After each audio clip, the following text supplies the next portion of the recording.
Good evening, and welcome to a very spooky electronics bash here on October 25th, the spookiest night of the year. Hi y'all, welcome back to another Sunday Night Electronics Bash. Fundamentals of Electronics and Raspberry Pi Programming. I'm Jeff. It's nice to see you all again. Yes, I figured out how to do sound effects at the last minute. Mary Hungerford was a huge help in figuring out just like what the heck was going on with those. Now, of course, the lighting is all strange. There we go. Yeah, we're going to have a great old time. Hi, it's nice to see you all again. Most of you know me. I know you. Look at all these cool people in the chat. Hi, Nate. Hi, Palmer. Hi, Becca. How are you? Kenneth Finnegan is back in the house. Hi, Kenneth. We're going to have a good old time tonight. I think this is going to be a lot of fun. To give you a sneak preview, you could look at something more interesting on this screen than Google. There's some spooky slides. And to give you a little sneak peek of what we're building toward tonight, let me just pop that bad boy up on the screen there. This, totally not creepy, totally friendly friend.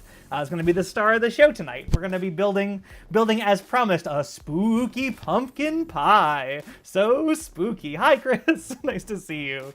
Yeah, I think we're going to have a great time tonight. We're going to be basically building this guy up from scratch. And by building, so I've pre-done all the wiring because the wiring is like the easiest thing that can go wrong, just to make sure that it actually all works and test all of the individual components. So we're going to walk through how each of the sort of 5 major components of this guy, who does not have a name yet, that's kind of on purpose. I want to hear suggestions from y'all as to what this I've been saying, guy, what this pumpkin is called.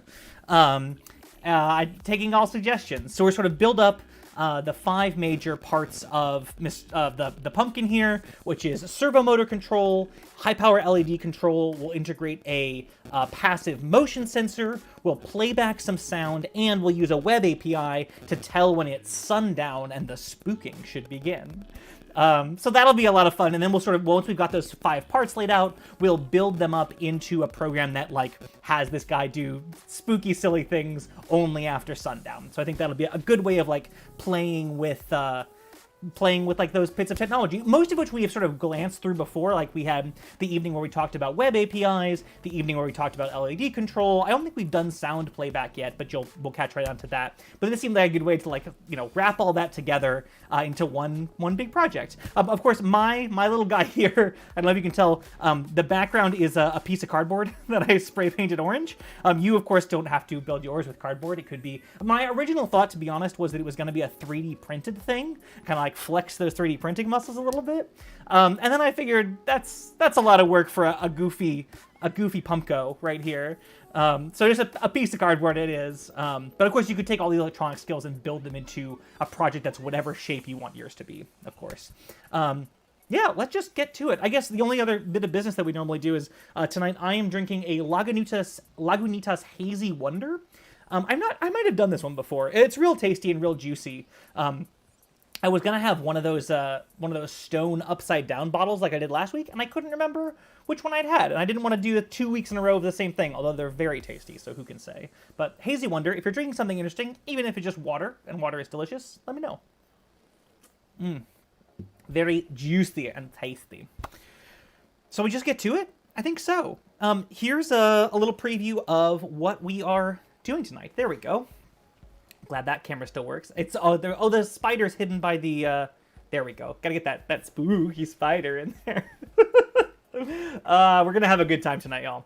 So like I say, here's sort of the 5 things we're playing with tonight. And we're not gonna go super deep into any of these. This is gonna be more about, establishing the basics of controlling each of these sort of areas, and then sort of how we would synthesize that together into one project. So we're going to play back some sound out of the 1/8" audio jack. We're going to control a couple of servo motors. We're going to drive a couple of higher power LEDs. You could also, I should say, I'm using higher power LEDs partly because they're going to show up better on camera here.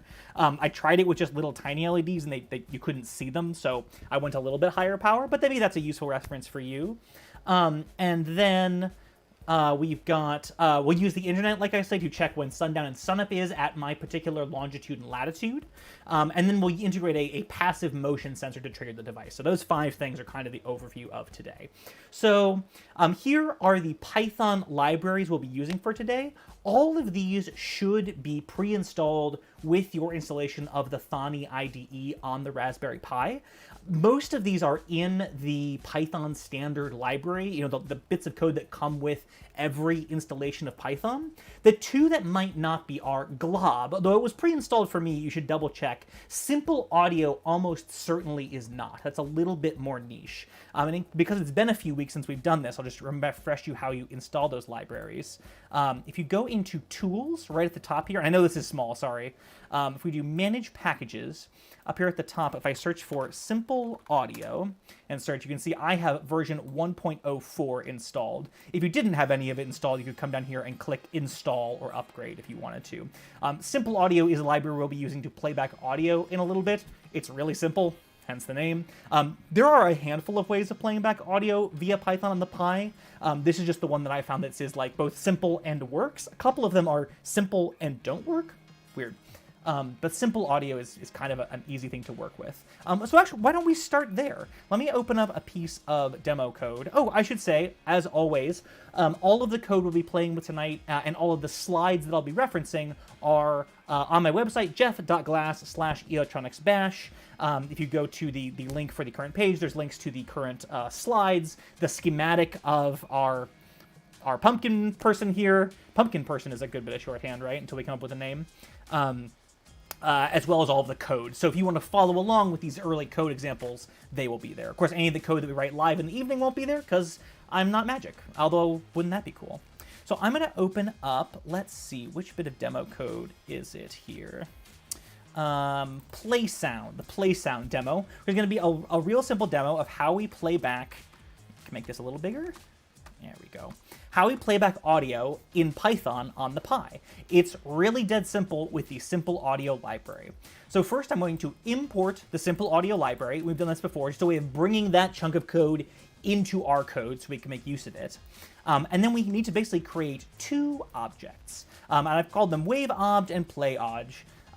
Those are pretty boring names. Of course, if you were playing back something specific, you might want to name them something more descriptive.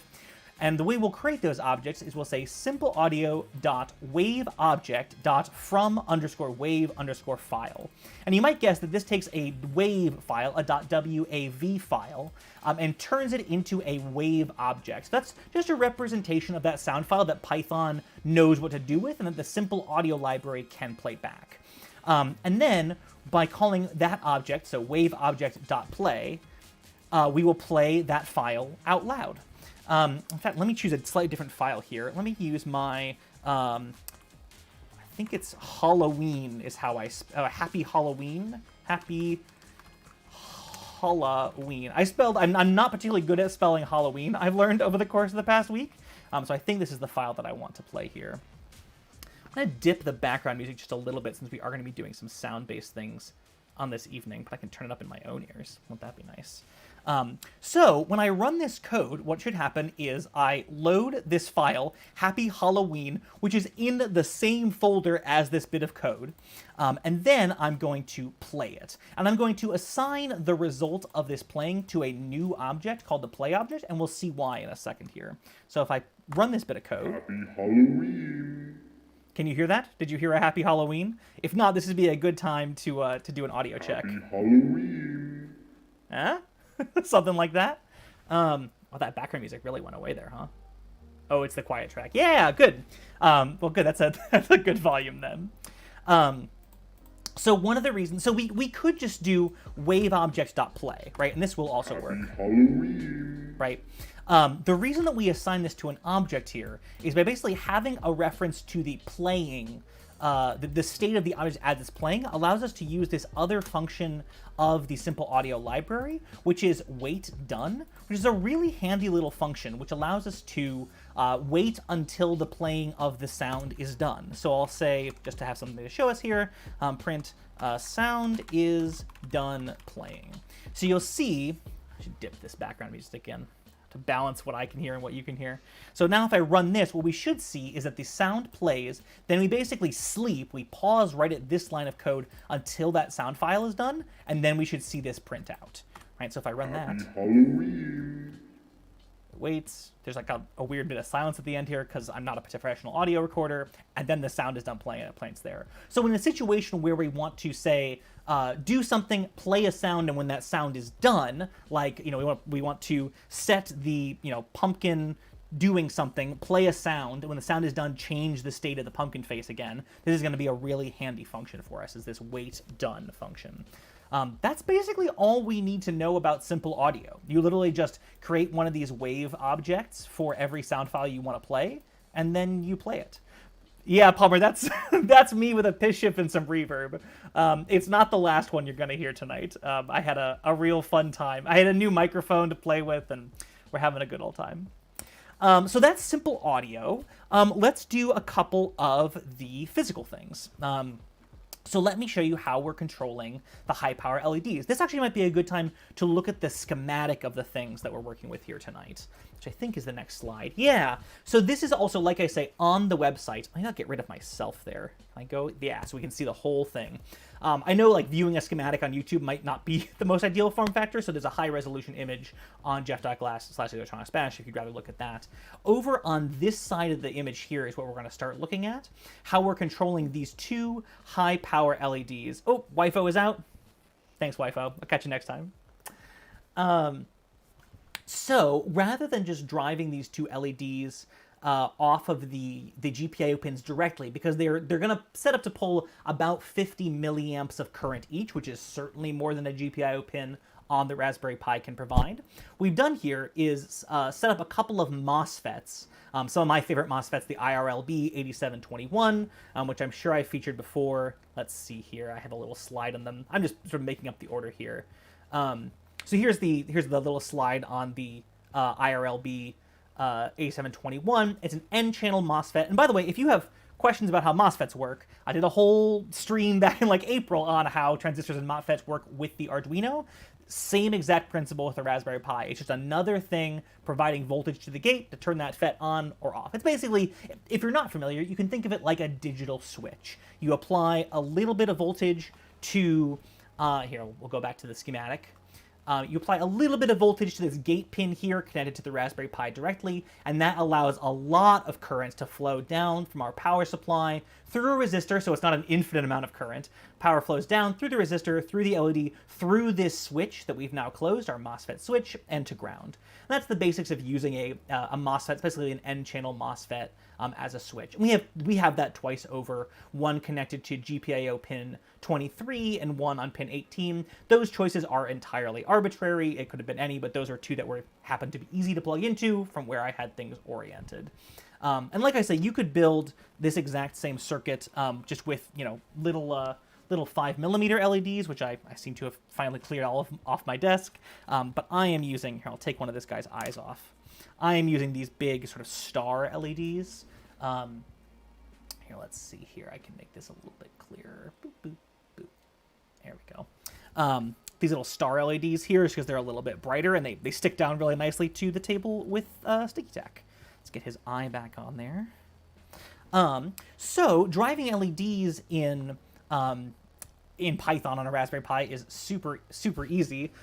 Nate says star LEDs on cardboard. No, so specifically they're only running at like 50 milliamps. So like less than half of what we maxed out of last time when we were melting plastic. So I guess fingers crossed we won't be melting anything today. I guess I haven't run them for super long yet, so we shall see. So let's see here. So driving LEDs on the Raspberry Pi is super easy. We're going to make use of this GPIO 0 library that we talked about back in like the GPIO stream, sort of right back at the beginning of Raspberry Pi talk. And I'm going to use not just the generic LED object, I'm going to use this PWM LED object that allows us to dim the LEDs as opposed to just turn them on or off. So I'm going to say, rather than just saying import GPIO, I'm going to say from GPIO 0, import just this PWM LED object. And then from the time library, which is another standard library, it is definitely pre-installed, I'll bring in this sleep function. And that's just going to allow us to like create little pauses in our programming so we can see what's happening. I'm going to create a couple of LED objects, or I guess they're PWM LED objects here, which will represent the left and right eye specifically. I realize I haven't checked that this is right, that like left is left and right is right, but I guess we'll see in a second here. And we'll create them by calling this PWM LED, open parentheses, the GPIO pin that the LED is going to be attached to. And then this frequency parameter is how fast the code is going to try to update the state of that LED. There is definitely a max. The default is 100 times a second, which is definitely noticeable as a flicker. So I set these to 5,000 thinking that would be smoother, and it is, but definitely like the software is not being updated frequently enough to get a really, really smooth fade. So I'm just going to max it out, you know, get it really nice and high, and to basically tell it to update as often as it can. So let's see. Oh, and then, so this is just going to be to test that we have our LEDs wired up correctly, that they're on, that they work. So I'm going to make use of this pulse function that comes with the PWM LED objects, and that's just going to turn them, take 1 second to fade on and 1 second to fade off. And it'll do that until we turn those LEDs off. And so what we'll do is we'll set them both to pulsing, we'll wait 5 seconds, and then we'll turn them off so they're not just running, pulsing all the time. One important thing to mention, if we come back to the schematic for a sec here, is you'll notice that some of the things we'll get to in a second here are hooked directly up to the 5-volt rail on the Raspberry Pi, some of the servos and sensors and things, but I have this plus 5-volt rail broken out here at looking like a different thing, and that's deliberate. I'm going to use my bench power supply as a 5-volt supply to drive those LEDs, only because, you know, 100 milliamps, while it probably is within the range of the little 5-volt regulator on the Pi, I don't really want to chance it. So I'll show you what I just did there. I'm going to make use of, I guess I should show you the actual circuitry that's driving all of this as we're talking about it. Let me just adjust the camera here, and I'll zoom you in on the breadboard. Wow, we haven't seen a breadboard in a while, huh? It's like old times. Here, let's come back to the table. Let's get rid of that guy. Let's get rid of me. There we go.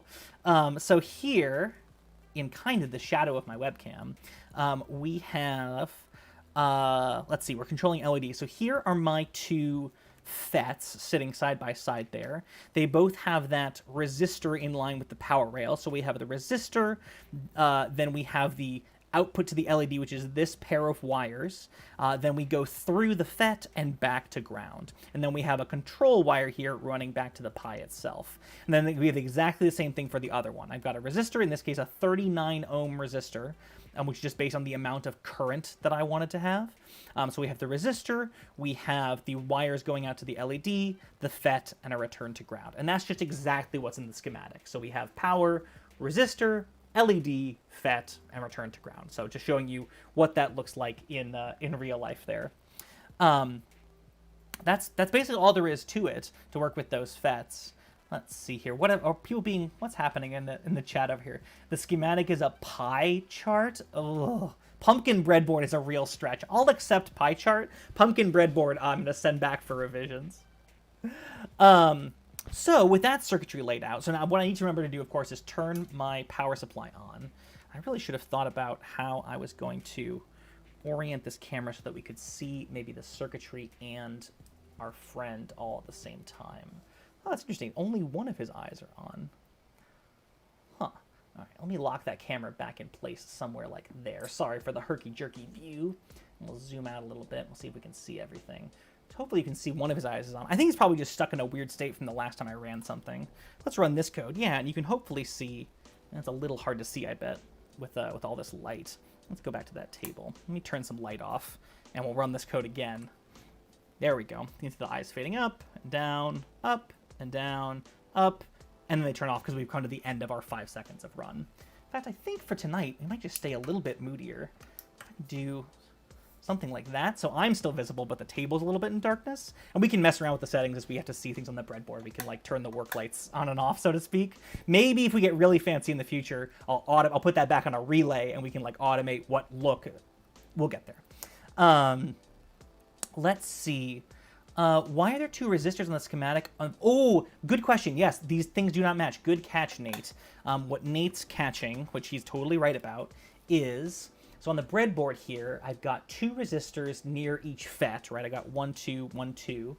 You can see you might be able to see their different values. This is a 39 ohm resistor. This is a 1K resistor. This is kind of a... Ooh, my camera's just slipping down a little bit here. Woo, that's exciting. It's kind of a byproduct of my troubleshooting process, but I left it because I think it's actually a decent feature. So what's happening there is, if we go to the schematic, in addition to tying the gate of each MOSFET to a digital pin, I've also tied it to ground with a 10K resistor. And that is just so if this GPIO pin is not assigned to do anything in a particular state, or say in a particular bit of code, that these MOSFETs, the gates are pulled to ground with those pull-down resistors so they don't accidentally turn on. As I was sort of running through individual bits of code like I'm doing now, I'm running just the LED code, just the sound code, just the what have you code. I didn't want to worry about having, maybe these MOSFETs, the gates float and now they turn on and now the LEDs are burning while I don't mean them to be, and we get toward that like smoky, scary situation. So I tied both of the gates to ground with individual 10K resistors. When we're running the final bit of code and there's always something happening with these GPIO pins, is it strictly necessary? Probably not, but it seemed like a good safety thing.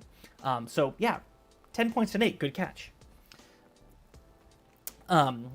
Yes, so that's the gist of the LED control. I guess one thing that's not demonstrated in this code here is how you actually set the levels of each LED.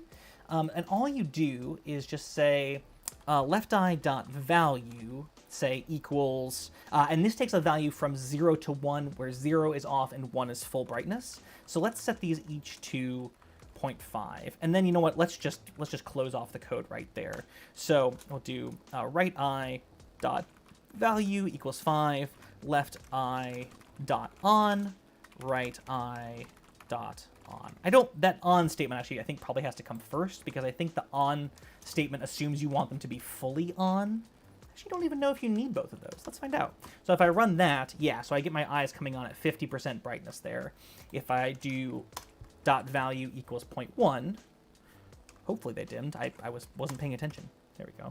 That's somewhat brighter. And if I set them to 1, then they will be fully bright. As bright as they can be, at least.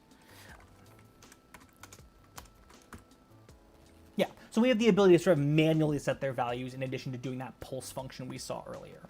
So that's the gist of the LED control. So we're 2 for 5 so far, and we're 22 minutes in. In my timeline, I consider that a really good win. So let's see. So we've done sound, we did LEDs. Let's look at servos. Let's look at some servo code. Let me open this up. This will be the servo test code from the website as you're playing along for now. As bright as you are allowed. Brighter means closer to fire. Yeah, what I should do, remember when I brought that flame sensor out way back in the day? I'll get the flame sensor out, and I'll put it next to this, and if it senses flame, I mean, maybe the power goes up, and we just commit to the bit.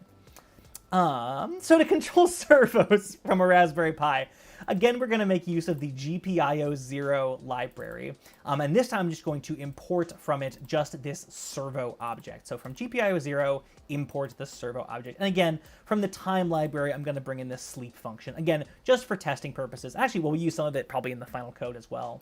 Now just let us create little pauses in our code so we can see what's happening. And just like we created those PWM LED objects, we will create a left eyebrow and a right eyebrow object that are servos. And each of these servo initializers takes one number as well, which is again the GPIO pin that the servo in question is going to be attached to. This actually might be a good time to clarify what we mean by GPIO pin. And I know we have talked about this before, but it's been a few weeks. It's a good time to revisit. So on the Raspberry Pi, we have this 40-pin header. And the pinout for this header is the same on all the iterations of the Raspberry Pi. I think this picture shows a 3B+. It's the same on the 4. It's the same on the 1B. The very earliest Raspberry Pis, I think what they retroactively called the Raspberry Pi A, only had the first 26 pins of this header. You can see it's shaded differently here. And so a lot of these diagrams say, only 40-pin Raspberry Pis have the full thing. That's all Raspberry Pis now, pretty much. So these pins are accessible to us for whatever we want to do, and the reason I wanted to mention this is that the physical pins have a numbering, and the internal GPIO, the general purpose input and output nomenclature, has their own sets of labels sort of internally. So the standard for labeling a header would start with pin 1 here, it's a square bit of solder and a square label, then jumps across 1, 2, 3, 4, 5, 6, and so on. But the GPIO pins do not respect this labeling. So when I say, for example, where are my servos plugged in? 20 and 21. So in our case, those are plugged into physical pins 38 and 40. Those represent the internal representation GPIO 20 and GPIO 21. And like I say, I'm pretty sure we did talk about this at one point, but it feels like a good thing to refresh ourselves on. If we look at the Raspberry Pi itself here, you'll see that I have 2 wires plugged in way down the end of this header here. Well, that might be a little hard to see, but those are plugged into physical pins 38 and 40, which in our case are GPIO 20 and 21. And that was literally just like I pulled up this diagram. I was like, what pins might be easy to plug into? Oh, those 2 at the end there. What are those? 20 and 21. Piece of cake. Chris says, I find the pin versus GPIO numbers so confusing. Only trying to remember which one I'm looking for. Yeah, it's an unfortunate bit of nomenclature. One of the nice things, because both our LEDs and our servos are going to be based around the GPIO 0 library tonight, all of our pin numbers will refer to the GPIO numbers as opposed to the physical pin numbers. There's a functionality within the GPIO 0 library where you can say explicitly, hey, I want to tell you what pin I'm using by physical pin number, but I just generally don't bother. Let's see. Oh, this kind of answers your question, Palmer, right? Does software always refer to GPIO pin versus physical pin? It does vary based on the library. Sometimes it won't really matter. So like, let's look back at this real quick. So for example, if you're using the built-in I2C functionality, and this might be a little hard to see, you might, if you're really interested, maybe pull the slides up from the website. You can see these 2 yellow pins here are the data and clock pins for your I2C lines, which is just like an alternative kind of serial line, essentially. If you're going to use the built-in hardware, you don't have any choice but to use pin 27 and 28. So there will be some libraries that don't even give you the choice of like which pins to use because it assumes you only have these 2. But yeah, it's gonna be pretty based on library. You just got to read the documentation and see what it's expecting. So using these servos, right, once we've got them defined with our servo constructor here, we can see, so I've made this little loop to demonstrate some functionalities of these servos. The servo objects have some really convenient functions called max and min, which you can imagine take the servo all the way in one direction or all the way in the other direction. So we'll just have our left eyebrow go to max and our right eyebrow go to min, and because they're oriented in opposite directions, I think they'll be moving together in this example as opposed to opposite each other. So we'll move to one extreme, sleep for 1 second, move to the other extreme, sleep for 1 second. I think. Let's run it. Let's see what happens. Yeah, there we go. You can see I think my eyebrow placement is not ideal there. Here, let's stop this code. And I'm gonna move my eyebrows when they're in the down position here because that's a little silly. Let's get him really looking fierce here. Let's get that guy there. You can also might be able to tell like one of the eyes is still on and is still lit and the other is not, and that's just because that eye happened to be illuminated when this other bit of code started running, and so it's just gonna stay on. So I'm gonna turn my power supply off for those. Place your bets now whether I remember to turn it back on. So now let's see. So now if I run this code.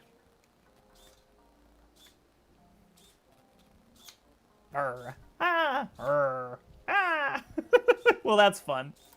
That's very good. So that's the gist of servo control. The other function, much like with a dimmer, we have the ability to individually set the position of each servo, which I actually don't remember how to do, even though I've been doing it all day. I'm gonna peek ahead to the final code and remind myself. Okay, it is dot value. All right. So this, again, you know what? Let me not cheat. Let me show you. If you were like, okay, well, I can set the servo to minimum or maximum. How would I know how to set it to a specific position? You look in the documentation. So let me pull up. I believe I still have. You'll be able to tell I have a ton of tabs open here because this has been a very exciting project. If I go to the GPIO 0 documentation, which I just Googled, and I go to the servo line on the left here. Oops. Let me scroll that back out a little bit. I can see my servo object and all the various parameters I can give it in addition to its pin number if I want to. Let's see here. So now I'm looking for the way how I would control its position. Detach, I can turn it off. Max, min, I can set it to the middle position. That might be handy. Frame width is active. Can tell me if it's active or not. Aha, value. Represents the position of the servo as a value between -1, the minimum position, and +1, the maximum position. Great. So that will serve us quite well. So if we come back to our code here, rather than just going back and forth between the minimum and the maximum, let's do the following. We'll say for I in range, we'll go -100 to 100 by ones, because the range function only does integers. I'm going to say left eyebrow dot value equals I divided by 100, right? So that's going to go from -1 to 1, as this goes from -100 to 100. You can't do, for example, go from -1 to 1 by 0.01s, right? Range will only handle integers. So we'll go from -100 to 100 in steps of 1, and then we'll just divide it later. We'll say left eyebrow equals value is the I divided by 100. We'll say right eyebrow dot value equals minus I divided by 100.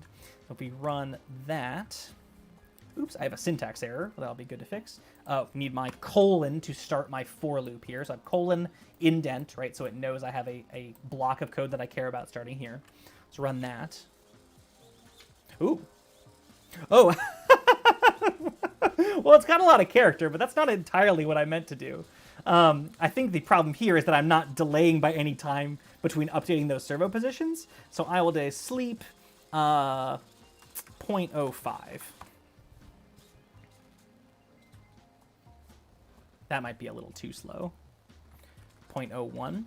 The thing about the sleep function in working with Python on the Raspberry Pi is unlike using the delay function on your Arduino, which delays a pretty specific number, a very specific number of milli and microseconds, this is counting on the multitasking operating system getting back to my Python programming as it's updating the screen, as it's playing sound, as it's maintaining a network connection, and all the other things that the operating system does for us. It's sort of counting on that returning control to my program in a timely fashion, so that it knows that 1/100th of a second has gone by and I should do something else. So this is not going to be a super precise way to measure increments of time, but for something like, waggling some eyebrows back and forth, it's a decent way to make some things happen. And if we wanted to make them sort of waggle down and waggle back up, we could, of course, say reverse this loop, but we'll do the same loop, but instead we'll make the left eyebrow inverted and the right eyebrow not. Lots of different ways you could do that, but we'll stop that code, we'll run the fresh code, so that should run down and back up again.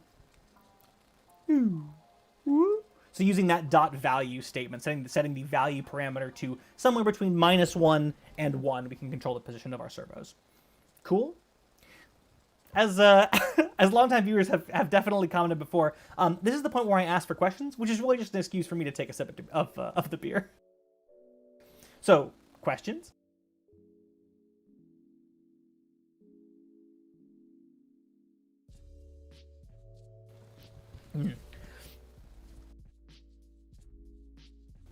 Excuse me. I'm going to try. My new thing is when I mute myself, I leave my hand on the mute button until I unmute myself. So we'll see if we can get that right every time tonight. Fingers crossed. All right, we've done 3 out of 5 things. We've done LED control. We've done playing back of sound. We've got servo control. We've got 2 more things. We've got checking in with the internet, and we have our motion sensor. Let's do the motion sensor first. So I'm going to open. Kenneth, you're trolling me, right? Kenneth? Oh, Kenneth. When I saw your name pop up, Kenneth, there was a brief moment where I was like, are you, is this really Kenneth coming back in here? You've clinched it. It's for sure, Kenneth. Thankfully, I have a little audio meter that I can verify whether Kenneth's full of pumpkin. All right, let's see here. I was going to show you, motion sensor testing. So interestingly, first, what is this motion sensor? So it's this little guy. You may have seen these modules floating around before. They're what's called a PIR motion sensor, a passive infrared motion sensor. Kenneth, I think you did a review of modules like this on your YouTube channel like 70 years ago, right? The gist of them is there is a range of little IR sensors in here, maybe just one, with this lensing around the outside to give it a nice, relatively consistent field of view. And when that sensor detects a large enough change in infrared, it will take its singular signal pin and take it from low to high to basically say, hey, there's been enough change in how much infrared light that I'm seeing that I think something is moving in my field of view. And that's really it. There are a couple of adjustments here. You can sort of adjust the sensitivity, like how much change there has to be in a certain amount of time for it to consider things to be moving, and a time delay. So if you only want something to be triggered, every minute at most for whatever action you're taking, you can dial that delay up. I've dialed that delay all the way down to its lowest, so we sort of catch as many events as possible. But all it's doing is turning this pin on and off when it thinks there's something moving that it can see. So there's a lot of different ways we could choose to handle this. We could treat it like a button or a switch or things, but the GPIO 0 library actually has, oh, that's creepy. Look at that framing. Look at that creepy boy. Kind of like that. So the GPIO 0 library actually has functionality built in for dealing with a motion sensor, which is kind of neat. So we'll import this motion sensor object from the GPIO 0 library, and again, sleep from the time library. And then I'm still going to instantiate a motion sensor object with the GPIO pin that it is attached to, in this case, pin 19, again, arbitrary. And its other connections are, it needs 5 volts and ground. And this actually brings me to a decent point. Let me pull up the schematic back over here again. So the Raspberry Pi's GPIO lines are natively 3.3 volt I/O. And you'll remember from back when we talked about GPIO and Arduino in, I think, early April, that the output range from a 3.3 volt I/O pin, or the input that it's expecting, is up to 3.3 volts or down to ground, but not much higher. So if we were to put a 5 volt signal on one of these input pins, we could potentially damage the Raspberry Pi. Weirdly enough, and this was just purely luck as I was pulling this out of my junk box, this module requires ground and 5 volts to run, but the signal itself is a 3.3 volt signal, so I can safely plug this directly into the Raspberry Pi and it won't go above 3.3 volts. Super handy. That's probably a deliberate choice. A 3.3 volt signal will often read on a 5 volt device as a high. In fact, if it's behaving to spec, it should show up as a high. So sometimes you'll see sensors like this that, their output high level is deliberately that 3.3 volts. So you could use them either with a 3.3 volt or a 5 volt system. But that's something you'd want to check with your individual sensors and modules. So 5 volts, signal, ground on that guy. We assign it to an object here. I call this the PIR object, the passive infrared sensor object. You could name it whatever you wanted. And then I'm going to do while 1, so forever, right? While 1 is not equal to 0, which it never will be, I'm going to do this thing, which is very similar to the while the sound is playing function that we had earlier. This wait for motion function basically will stall the code here until the signal line on our motion sensor goes high. So if we want to wait around until we sense some motion and do something, this is a really easy way to do it. We can just say PIR, wait for motion. Okay, so stall here, stall here, stall here. Oh, that pin went high. We saw something move. And we're going to, in this case, we're just going to print out, oh, I saw something move. What I've done here with this variable I that increases by 1 and then we print it out, is just because if once you start just printing like just motion detected, motion detected, motion detected, it becomes hard to tell if it's a new motion detected or the old motion detected. So I'm just printing out this number every time that's going to increment itself so we can tell when things are active and when things are not. Yeah. This syntax I don't think we've talked about before.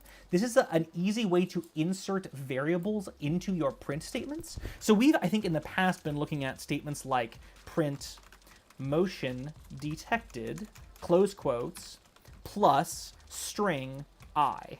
This is the construction that we would have been using in previous classes, right? Where we use the plus operator to combine two strings, and then because I is a number, we have to give it a string representation to combine it here. And that's all well and good, and it works very well. For little things like this, where we're just printing out, a really basic sort of debugging statement, if you prepend your quotes with an F here, you make this into what's called a formatted string, and anything that you put these curly quotes around, Python will try and interpret as a variable and print out its value, which is super handy, right? So especially if I was going to print multiple variables in here, rather than having sort of multiple plus statements and multiple string comparisons, I can just sort of start wrapping things in curly braces, and that makes things a little bit faster, and I think just a little bit more readable. So again, you put the F outside your quotes in the front, and then you wrap your variable name or your expression in these curly braces, and it will interpret it for us, right? So I'm going to, let's see, zoom out a little bit so we can see the motion sensor. Sadly, our friend is going to stop moving here when I run the new code.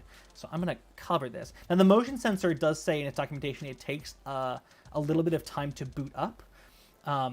So these initial movements are not actually movement detected. But now you can see I'm holding the sensor in my hand. It's not seeing any motion. But now if I create a change, it's going to take that pin high for a certain amount of time. Looks like about 5-ish seconds, maybe a little bit less. And then it's going to time out there. And it's going to detect nothing. And then if I hide it again and expose it again, I should see more counting. Which I'm not, which is interesting. Oh, there we go. So that may also have been it doing its self-calibration. Should make sure I had this in sensitivity mode. Yeah, so you can sort of see when that count is counting up, when motion detected is counted up, that's when this pin is high because it thinks it's detected motion. So for most of tonight, I am going to leave it in a little opaque baggie so we can only trigger it when we want to. But that's the gist of that PIR sensor. Does the sensor have a cooldown? Yeah, exactly. So once you've triggered it, it will require a delay, and that's what one of these two potentiometers controls, is that cooldown time. The manual says like the minimum is 5 seconds, and the maximum I think is 300 seconds or 5 minutes. I think it's all analog, so that's very rough, but you can see it sort of stopping there. Here, I'll leave it in the bag, and we can pull it out later and do another test. But yeah, that's really all there is to using the PIR sensors. There's also, much like we could set the individual values for the servo and the LED functions, the motion sensor object also has an is motion triggered command. Let's double check that in the documentation. Input device, here we go. This is the documentation for the motion sensor object, which coincidentally I have pulled up from earlier. Let's see here. Wait for motion. So if we look at its motion detected attribute, it will be true if the sensor is triggered, or false otherwise. So that might also be a thing we want to make use of, is just check whether it's true or false, rather than just sort of pausing here waiting for their motion to be.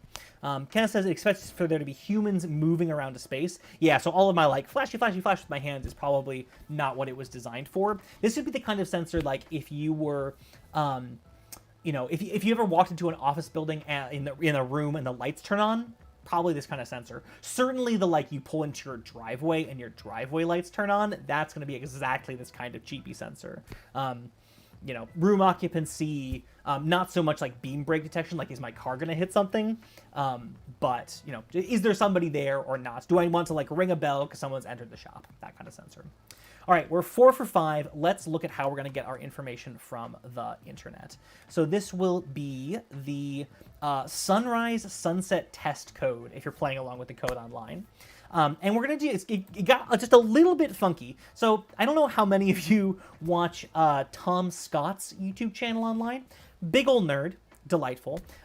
He has a very good rant on the Computer File channel about dealing with time and time zones that I encourage you to go watch, because dealing with time in terms of like clock time kind of sucks, and that's why this example got a little bit complicated.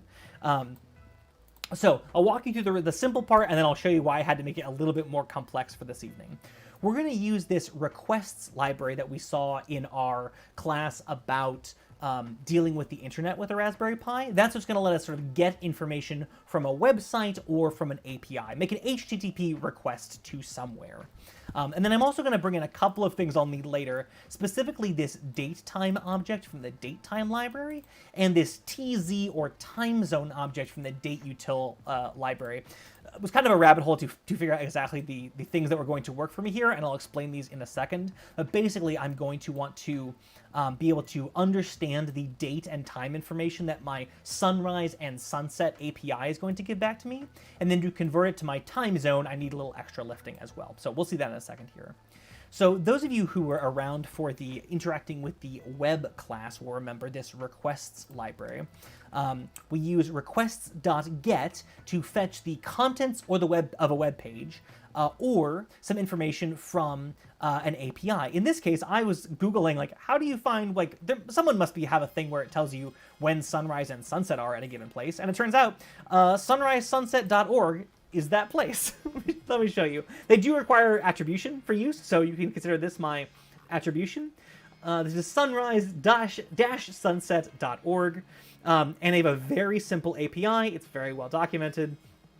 It just says you make a request to https://api.sunrisesunset.org/json. It takes a few parameters. You're required to give it a latitude and a longitude so it knows where you are, and you can optionally give it a date and some parameters for how you want the response formatted. But that's it. So you basically send off a request with your latitude and longitude, and it will tell you by default when sunrise and sunset are on the current day. Pretty neat. So that's exactly what I've done here. I have created a request to https api.sunrise.org/json using this get method, and then to send it my latitude and longitude, you'll recall I give it a dictionary where the keys are the parameters it asks for. So I have my latitude, and it specifically calls out, it not just latitude, it has to be lat, right? So I want to give it exactly what it asks for. So my object with the key lat is my latitude, with the key LNG or longitude is my decimal longitude, and then I want the format to come back in a specific way so we can parse it. So I'm going to say my formatted value is 0. And you'll recall from our talk on dictionaries last week that this is the key that will look up the value by, and then the value itself. So my latitude inside this payload dictionary is 41.8916. I should say, this is not my exact latitude and longitude, so before you try breaking into my house, you'd be breaking into the Hancock Tower. A little harder. So to make this request, I simply give it the URL I want to request to, and then I pass it my dictionary that I just made. And then I'm going to just print it out to start with. I'm going to say, show me everything you get back from that request. In fact, let me add a little thing here. I'll say from sys import exit. You may recall this, that we've used this before. Exit just immediately quits your code. So just so we not get ahead of ourselves, I'm going to make this request, print it out, and then stop. So let's run our script, and we'll see I should get back. Should get back.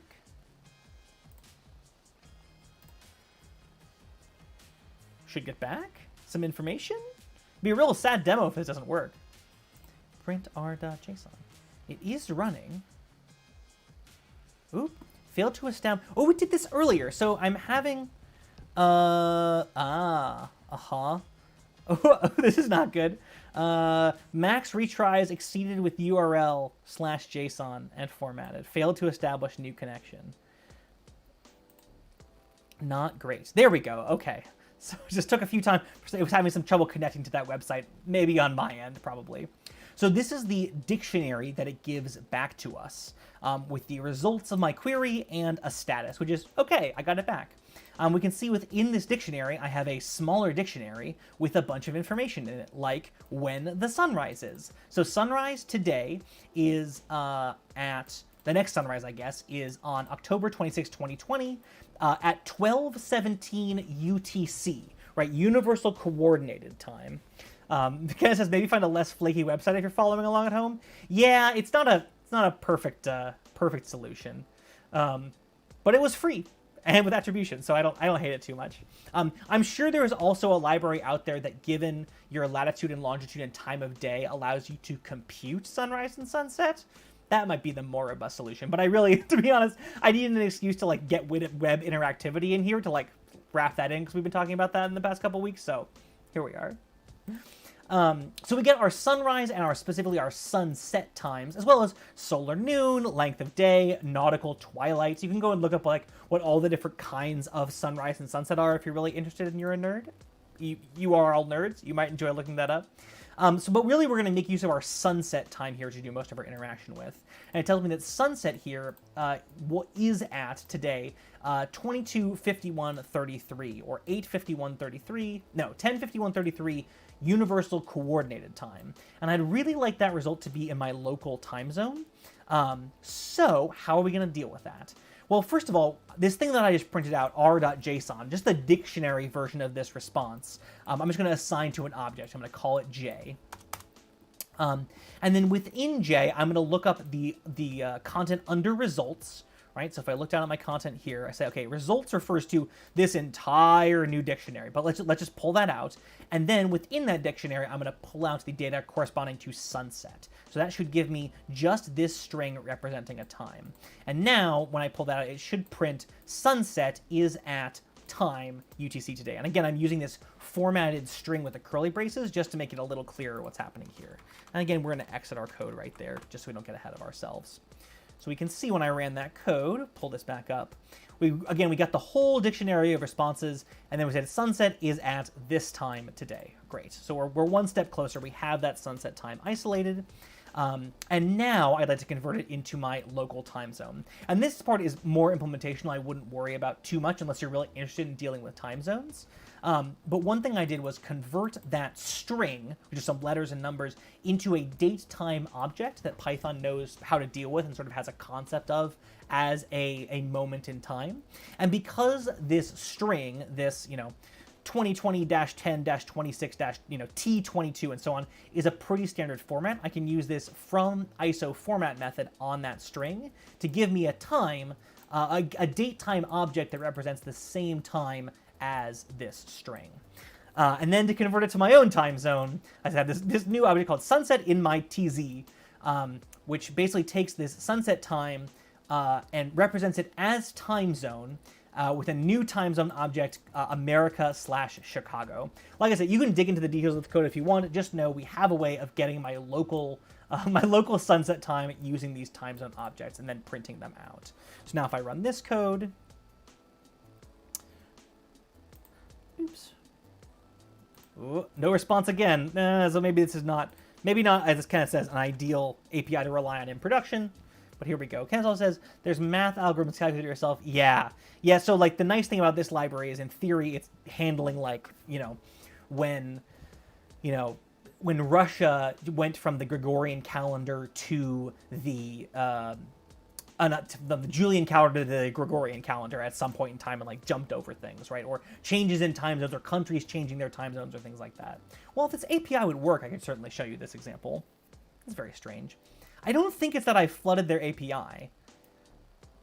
HTTPS connection pool. Yeah, I think their website is just overloaded. I think it's getting too many requests. Maybe.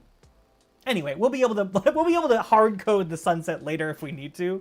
But you've sort of seen from an example, this is one way you could reach out to an arbitrary API on the web, get some results, and sort of interpret them in the way that we need to. Okay. I'm going to ask for questions in a second here because we now have all 5 of our parts together. We can start putting them together into making, and we need a name. We're still looking for a name for our friend. Making this pumpkin work. So, questions?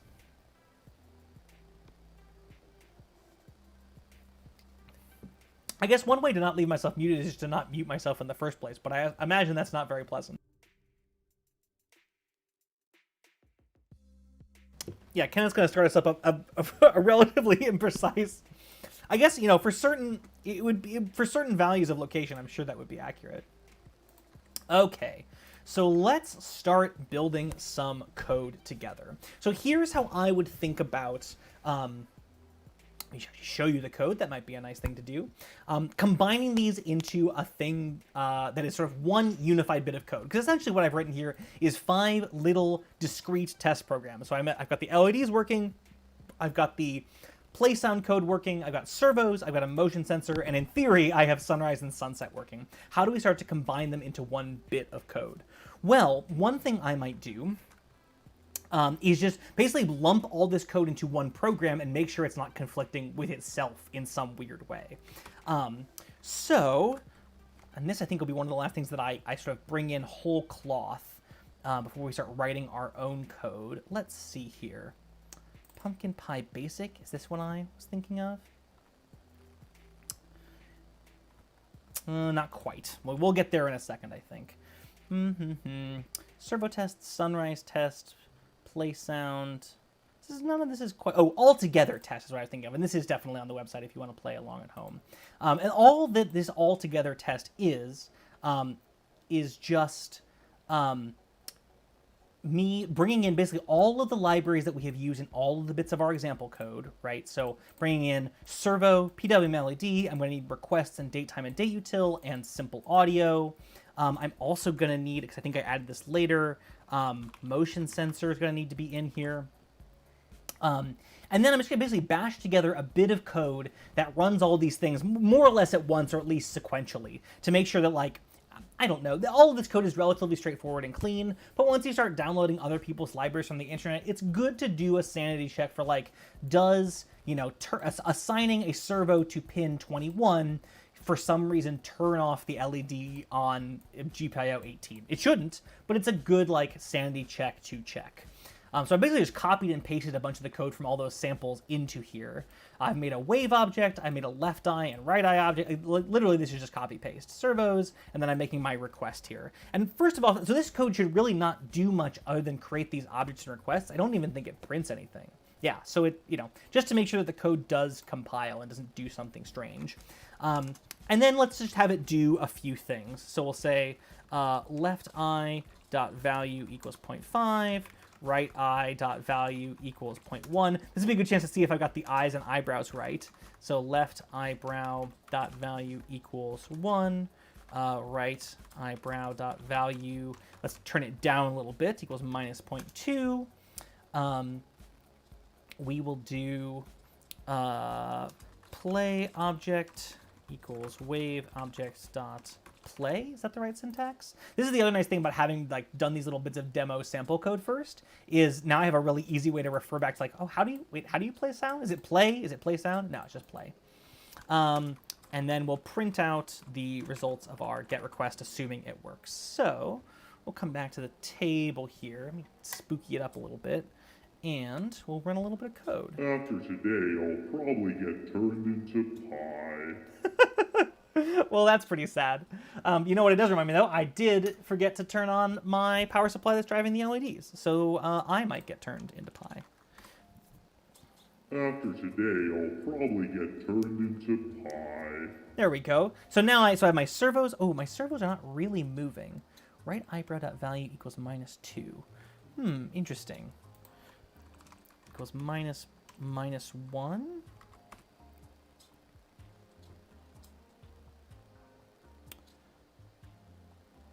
Okay. Interestingly, I can tell that this request is crashing because it's, like, holding up the rest of my code here. We might have to work around this a little bit. At some point, we have to hard code out, like, a sunset time. Today, I'll probably get turned into pie. It also seems like one of my servos is not moving here, huh? Seems like... Turn this back on. Let's troubleshoot that before we get too far down this rabbit hole. So I've got that. I've got my servo signal wire still plugged in, and I've got my servo wires plugged in there. Did I get these servo connection points right? 20 and 21? That was the same as earlier. This, I guess, is the other advantage of having these little bits of test code around, is, like, if I'm ever in doubt that I've, like, done something wrong, I can go back and run that original code. Oh, it's just my servos are not aligned correctly.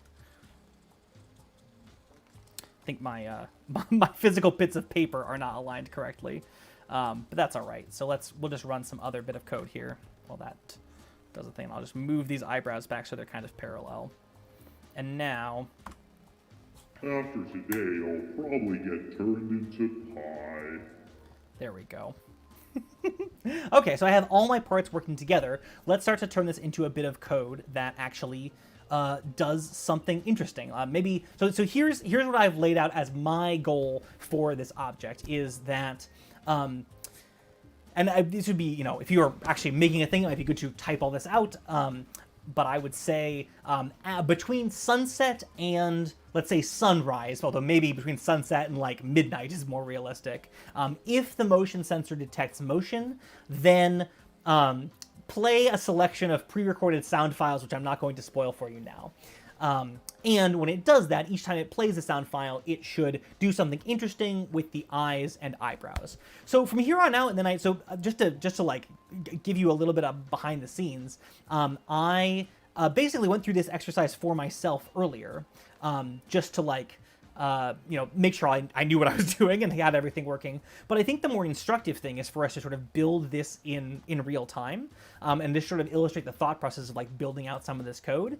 Also with the possibility that we might go in a different direction. Like the crowd of nerds out there tonight might have different ideas about what might be fun to implement in our pumpkin person object here. So if you have suggestions, you're like, ooh, how would you, Palmer and Nate and Chris and so many of the people who are here are really, I love the questions of like, how would you, okay, so you have this and this doing these separately. How would you do them together? Or what would you do if you wanted to make X happen? Throw that all out and we'll see if we can integrate it together tonight, as we're going to kind of make this thing together. So here's what I'm going to do. So now that I have everything working together, I think this is a good chance for us to define our own class to play with. So let's make a new class. I'm going to bring all of my libraries, just copy paste them in. And I'm going to define a new class called Pumpkin Person. And there we go. And we'll say, oops, I gotta save it as a new file. We'll say, oh my gosh, yes, thank you. I can show you the code as we go. Thank you, Nate, or Palmer, or whoever caught that. I'm going to save this as a new file called Pumpkin Person. Right, so the thing I wasn't showing you before was literally just copying and pasting all of the libraries from our other bit of code over here, right? So Servo, PWM, Motion Sensor, requests, and simple audio, and these other utility things that we'll need.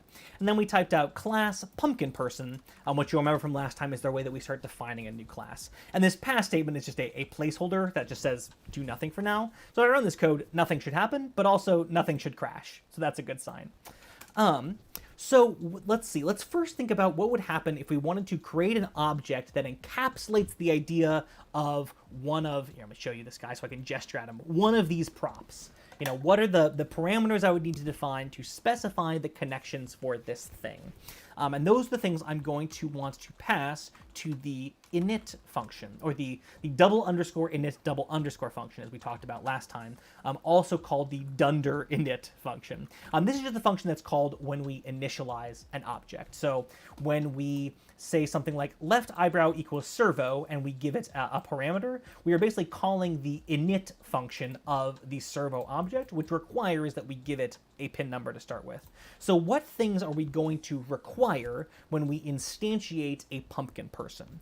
And there's lots of different, there's lots of different ways you could set this up. Like, do we require that we have sound files when we instantiate a pumpkin person? Do we require that we have all of our connection values? This is where we start to get into like the design part of the night.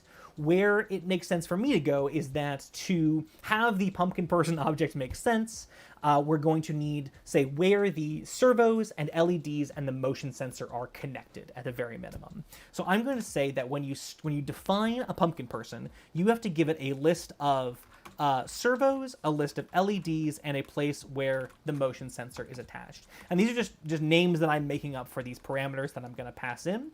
And because I haven't defined a default value for any of them, they're going to be required when we create a pumpkin person.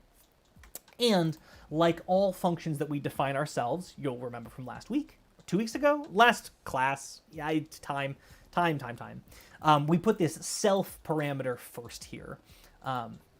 Just because we're calling this function on a specific object, so it needs to know what object we're calling it on. So once I've passed in these servos, an LED and things, I'm going to say that these are, and I'll comment it for myself, takes a list of 2 servo pins as integers, a list of 2 LED pins as integers, and a single pin where motion sensor is attached. This is going to be, a little shorthand so we remember what we're meaning to input here. There is a standardized way to document your own classes and functions. It's quite good, and you can do sort of automated things with it, like automatically generate documentation for yourself if you format it in the right way. The reason I'm not going to go down that is because it's a bit of a rabbit hole, shocker, but also the format is just large, right? It makes you document a fairly lengthy list of things, and it just would start to take up so much screen space in this format that I don't think it's worth it. We'll get to that maybe some other day. But for now, just so we remember what we're passing to this function, it's going to be a list of servos, a list of 2 LEDs, and a single pin. So once I've passed those in, I'm going to want my object to remember what those things were. So I will say this object, or self.servos, equals servos. So my internally remembered servo object of my pumpkin person will match the value I passed in. And actually really this should be self.servo pins, because it's not servo objects yet. I'm just going to give it some LEDs. I guess give it some integers where the things are attached. So I'll say self.LED pins equals LEDs, and self.motion pin equals motion, just to remember what those are. And then I probably should just create our servo and LED and motion sensor objects like I did in our examples before. So I will say, in this case, each pumpkin person is going to have a left and right eyebrow. So I'll say self.left eyebrow equals servo. And what pin should it be attached to? Let's say it's attached to the first value of self.servo pins 0, the 0th index of this little list that we'll pass in. And we'll do an example where we actually make this object in a second here if this is seeming a little bit abstract. We'll make a servo object for the right eyebrow. We'll make a couple of LEDs, so self.left eye equals PWM LED self, typo here, self dot LED pins 0, and self.right eye equals PWM LED self.LED pins 1. So the first and second object of a list will pass in there, and we'll say self.PIR, our passive infrared motion sensor, equals motion sensor self.motion pin, right? So we're just creating these various objects that we can then do things with. So how would we create, in the same way that we said we create a servo object like this, we say servo and then we give it 1 pin number, let's look at what it would look like to create a pumpkin person object now that we've defined one. I'm going to show you a little side trick here. So one thing we could do is write, we could start a new file and we could import pumpkin person. In fact, let's do this. We'll say from pumpkin person import everything. Wildcard matches everything. We'll bring the whole thing in. We'll say my guy equals pumpkin person.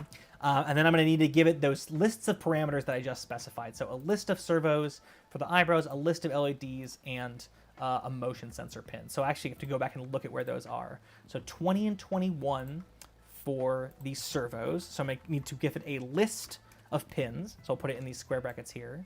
I need a list of places where the LEDs are attached, so 18 and 23. We'll say, so our list 18 and 23. And then the motion sensor is attached to pin 19. So 19. There. This probably make me save this before I run it. Yes, so we'll solve this pumpkin person testing as a bit of code. And if I run this, now nothing should happen, but also nothing should crash. Oh, and you might have seen our guy go back to sort of the default state. I instantiated some servos, it moved, I didn't... What's happening? Hello? Marco? If you can hear me, say Aardvark in the chat. Aardvark? So I just got a pop-up I've never seen before, which said disconnecting, connection lost and then reconnecting for OBS Studio specifically, and my bits per second dropped to 0 and then came back. So hopefully I didn't lose you too much. Aardvark in the chat. I went down for a minute. Yeah, weird. Well, thanks for bearing with. I don't know what that was. Little internet hiccup. I didn't know like Lenovo would pop up and yell at me about it. I got a big bing in my ears. Anyway, yeah, hi. Dave, thanks for the aardvarks. Thanks everybody. It's good to be back. Maybe pumpkin. If you don't like pumpkin person, you got to come up with a better name. Let's see here. So we created this. Where were we? We created this pumpkin person object. Given a list of servo placements, a list of LED pins, and motion sensors. And we had just run our code, and it had not crashed. It doesn't do anything yet, but it doesn't crash.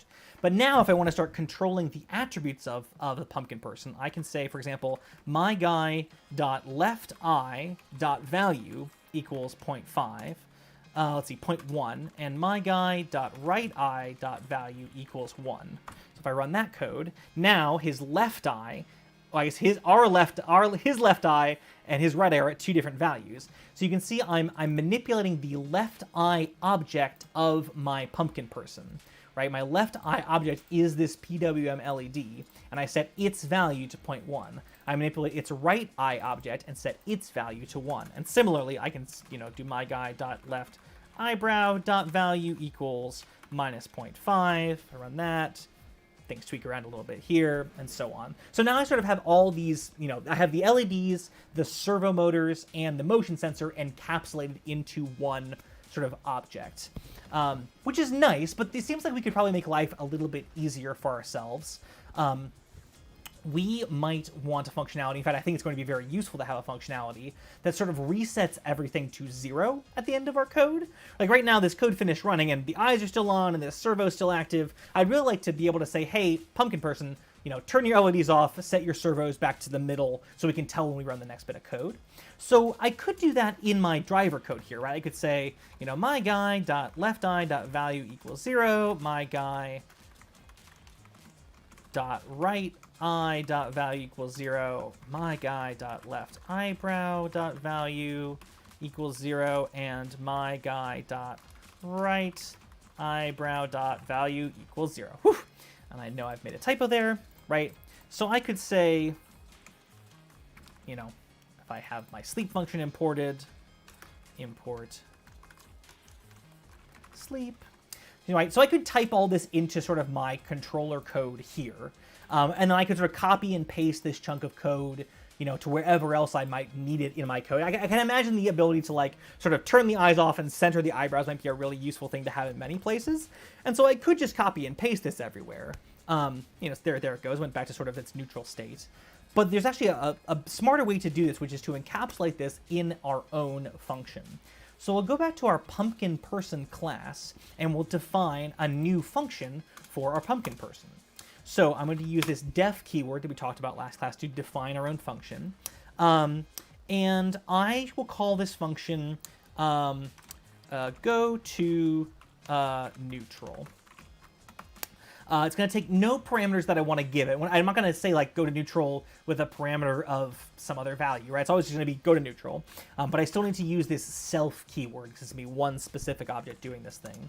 And in this go to neutral function, I'm just going to paste in all this code that I wrote in the other driver code here, right? So now whenever I call go to neutral, my eyes will turn off and my eyebrows will center. So in my pumpkin person code, I can just say at the end here, my guy.go to neutral. Right, and takes no parameters. And this should do the same thing we saw a moment ago, right? Wait a couple seconds. Oops. My guy. Oh, haha. Okay, so I've made a boo-boo. So of course, in my pumpkin person class here, it doesn't know anything about my guy. It just knows about the object itself. So all these references to my guy should really be self here. So let's try that again. So we'll run our code. We'll see our eyes move, then we go to neutral, right? And so now, whenever we want the eyebrows to center and the eyes turn off, we have a function that we've crafted to do that for us. And we could certainly craft some other functions that would be useful to us as well. For example, we could start doing them based on emotions. We could say self get angry. Def get angry, we say self dot left eye dot value equals full. Self.right eye dot value equals full. Self.left eyebrow dot value equals, let's guess which direction is up and which is down. Self.right eyebrow dot value equals -1, right? So let's say, rather than running this sort of arbitrary code here, we'll say my guy dot get angry. Wait for 2 seconds and then go back to neutral. Oops. I've made a typo. Left eye brow. Should have lowercase b's there, because of course things are case sensitive in our environment here. Yeah, he gets angry. That's fun. So whenever we want to send him to that state, we can call this get angry function, and so on. Now we have the ability to define our own functions that do our own useful combinations of things. So let's incorporate our let's see, we have our sunrise and sunset, we have our sound playback, and our motion sensor. So let's incorporate our sound playback next.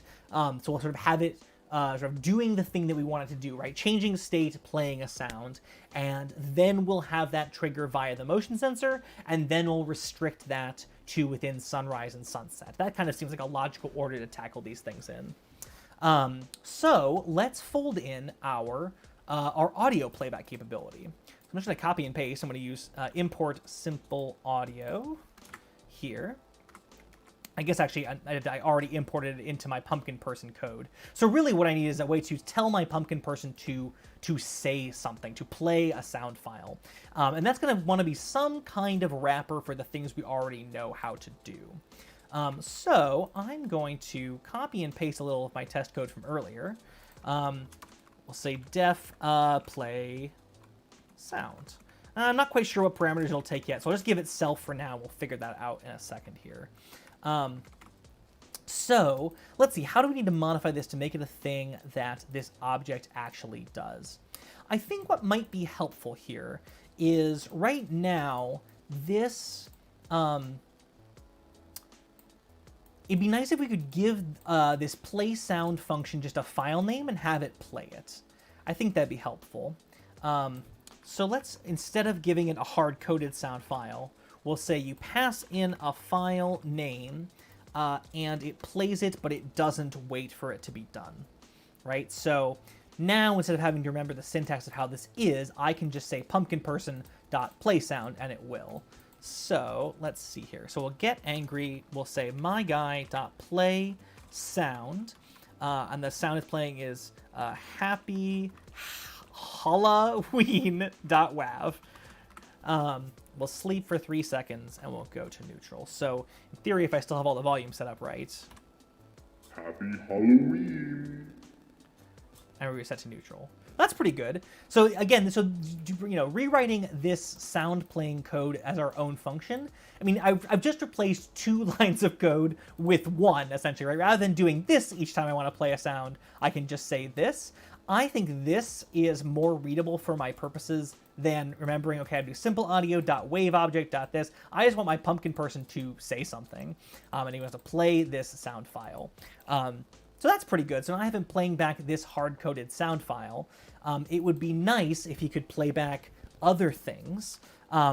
Like, for example, I don't know, maybe some excellent Halloween jokes that somebody might have recorded earlier from jokes.com.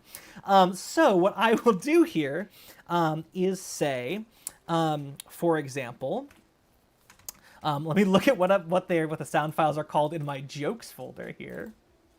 So let's see. I have these broken down by jokes and their associated punchlines. So jokes, mummies, punch mummies. That sounds like a good joke. So we'll say jokes / joke mummies.wave, and then we'll sleep. Let's see. We should probably wait until this file is done, before we move along. So maybe we need ourselves a new function called play sound and wait self file name. And it's going to do exactly the same thing, except it's going to also use the wait done functionality. So we'll add this in here. So this time, I'm going to take this file name, play it, and wait for it to be done until we come back. That seems like it might be a useful thing. So we'll say play sound and wait, joke mummies. We'll wait for a second, and then we'll play the punchline, play sound and wait, jokes, punchline mummies.wave. And then we should sleep. We should go back to neutral when that's done, I think. All right, well, let's see if we have any boo-boos here as I play this really excellent joke, which I hope you can hear. Why don't mummies take time off? Because they're afraid to unwind. Now that's quality Halloween humor. Oh my gosh. So this is good. So we have the ability to play sound, wait for it to be done, and then dispense some more sound. I think before we integrate the motion sensor here, I want to build in a little extra functionality that I figured out to play not just one specific joke, but in fact won a random joke from the jokes recorded earlier. This was something I had to Google. I wasn't sure like what's the best way to sort of get the files from a list of files together. But it turns out there's a library called glob that does exactly this. So I'll say from glob import glob. And I will use it like this. I probably don't want him to be angry while he's telling the joke. Maybe he wants to be angry when telling the joke and then like get quizzical when he's telling the punchline. So maybe we need a get quizzical function. Get quizzical self. And in this case, we'll just have him sort of cock one eyebrow. So we'll say my guy.get quizzical. Oh, man, now I'm going to have to spell quizzical the same way over and over again. Get curious is better. When it, flames, we have lots of votes for flames. If you're very good, you're very good, we maybe, if you're very good while we're trick-or-treating, maybe you'll get some fire later. So I'll say get curious, and then, well, we'll just test this real quick. You have to hear this joke again. Mummies take time It's off. angry. Oop. My guy has no object get curious. I just defined get curious. Why is that? My guy.get curious. Huh. Why don't mummies take time off? You can imagine how when you were saying, They're afraid to unwind. how when you're troubleshooting this code, you might get really, really sick of these sounds. Welcome to the world. So let's see. So rather than playing this file over and over again, I have, I think, 6 jokes put together, each with a joke and a punchline. So what I'm going to do here is I want a list of my joke files and a list of my punchline files, and then I want to combine them together. And the glob library is what lets us do that really easily from files. So I'm going to say jokes list equals glob, and then I pass in a string that will match sort of a list of file, a list of locations with wildcards allowed that it's going to match. Well, this will make sense in a moment. So within my jokes folder, I want to match anything that starts with the word joke and ends in .wav and add it to a list. And here, I'm going to print that jokes list to the screen, and then I will we'll just exit the code there, just so we aren't listening to that same joke over and over again. You're welcome. So we'll see here. So it's pulled in all of the files in that folder that match this sort of search string, right? In the jokes folder, and starts with joke and ends in .wav with anything in the middle. So I have joke barbecue, joke school, joke crossing, joke mummies that we've already heard, and so on. So it's not everything in this file, just the ones sort of matching this parameter. This is, I use this library for the first time on this project. This is just sort of like a part of programming. Is like somebody must have written some functionality to do this kind of thing, either to like maybe list all the files in a folder and I can sort them, but no, someone just made a library already that pulls a list of files out of a folder that match some parameter. Super, super useful, right? So in addition to my jokes list, I'm going to need a punchlines list, and similarly, I'm going to use this glob function in the jokes folder, anything that starts with the word punch and ends in .wave, and here, let's print our punchlines list as well. So we'll run that, and so we see now we have our list of punchlines and our list of jokes. So what would be nice, so we can sort of see like it's pulled them all in, but they're not necessarily matching up one-to-one in order. So I have jokes barbecue, joke school, joke crossing, punch newspaper, punch snowman, punch mummy. Like the ordering is kind of random. It's probably down to implementation in the glob module, so I'm not entirely sure what's happening there. But it would be nice to sort of associate the named jokes with the named punchlines, because as I was going through recording, it was like, okay, well, joke barbecue should match up with punch barbecue, and so on. So how are we going to match up our jokes and our punchlines? So what I will do here is I want to create a new list of pairs of files that have a joke and a punchline that match each other. And since they're named the same, I can make use of some built-in sorting functions in the Python standard library. So rather than just getting I'll leave those prints in, rather than just leaving this as glob, I can use the sorted function to wrap all of that. And that will do, by default, I think an ASCII-betical sort or an alphabetical sort. So now when we print those two lists, we'll see we have joke barbecue, joke crossing, mummies, paper, school, snowman, barbecue, crossing, mummies, newspaper, school, snowman, right? So at least these things are in the same order. Now this does rely on your recording artist like labeling them properly, but that's not a problem for your programmer at this point, I suppose. So now that we have these two sorted lists that match up one-to-one, how do we get them sort of combined into one list? And it turns out there's a built-in Python function for that too. I can say my funny list equals zip jokes list punchlines list.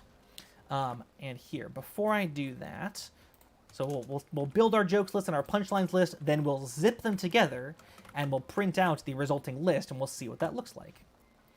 So, so it's giving me this zip object, so I have to explicitly say that I want a list as the result of that zip object. And we'll see this big thing that's printed out down here is here. So this is the start of our zip. So you can see it's a list of tuples. It's a list of smaller lists, and each smaller list should have two parts: joke barbecue, punch barbecue. That's one list. Then the next list: joke crossing, punch crossing, joke mummies, punch mummies, joke newspaper, punch. So now instead of having two separate lists that are indexed the same, I have one big list, and each of those members is a joke and a punchline. And this, depending on how you want to implement this, this may not be strictly necessary. It's also just an excuse to show off this very useful zip function that takes sort of two related parallel lists and makes them into one big list for our usage. So now I have my list of funny jokes, and I can do things with them. So let's kill this exit statement. So now, rather than playing the same joke and punchline every time, let's play a random joke and punchline. And we have looked at using random numbers before using the randint function from the random library, which generates a random number.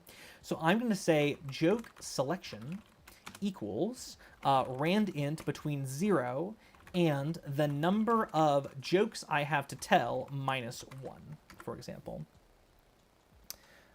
Easier solution: pick random joke, random punchline, call it surrealist humor. Listen, we can certainly make that change. That's a real easy change.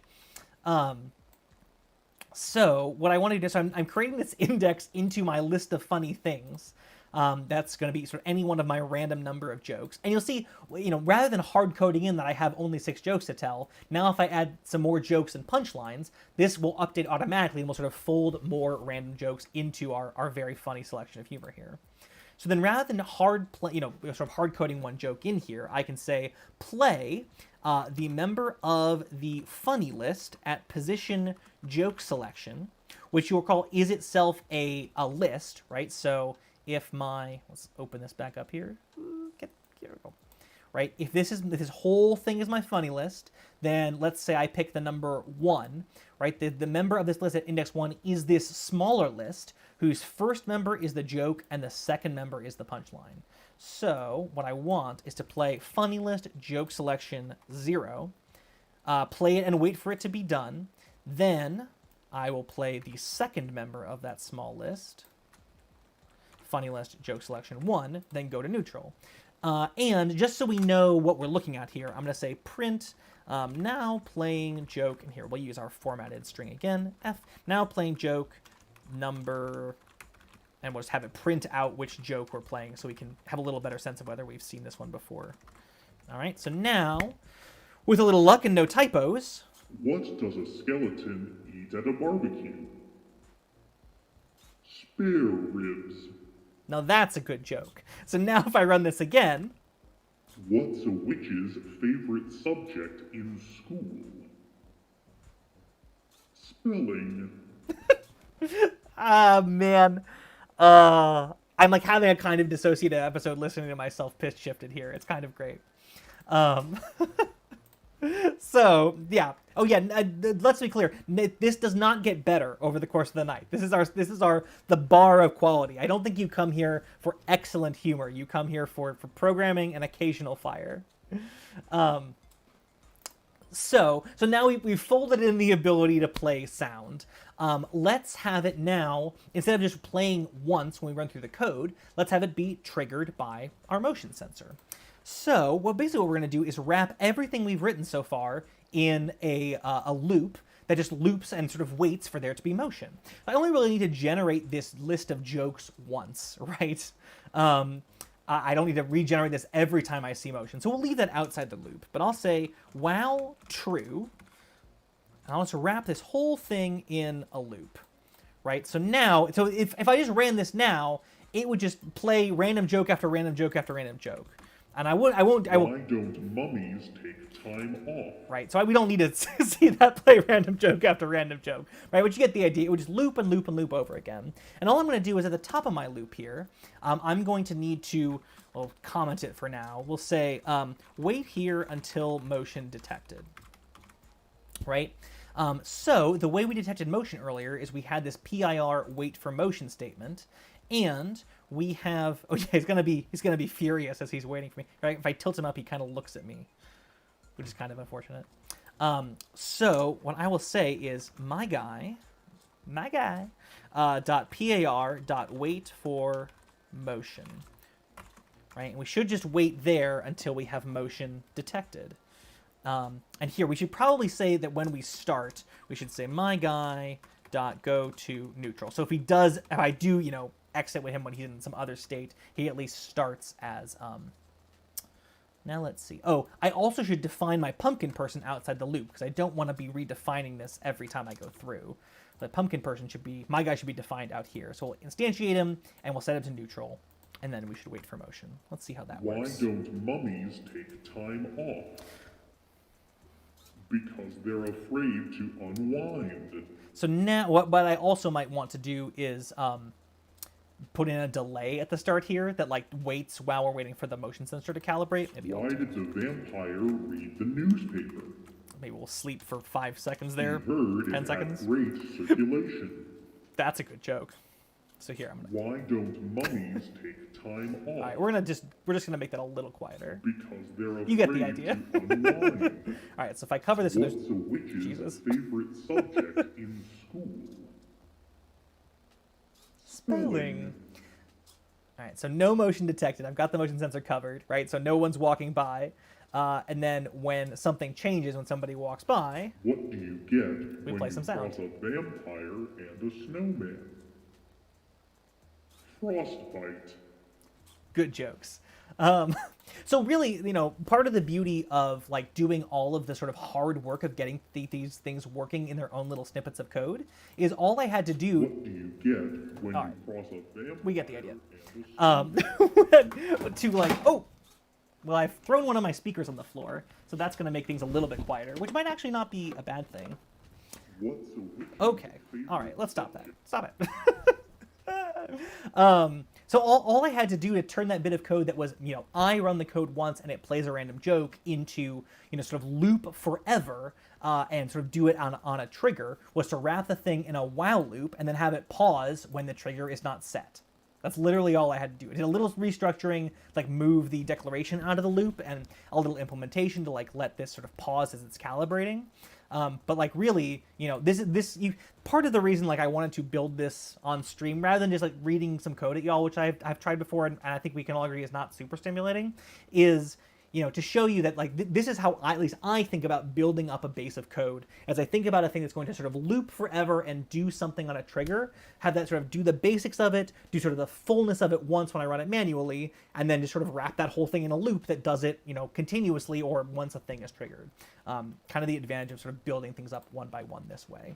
And similarly, we can build in functionality that this only happens after sunset as well.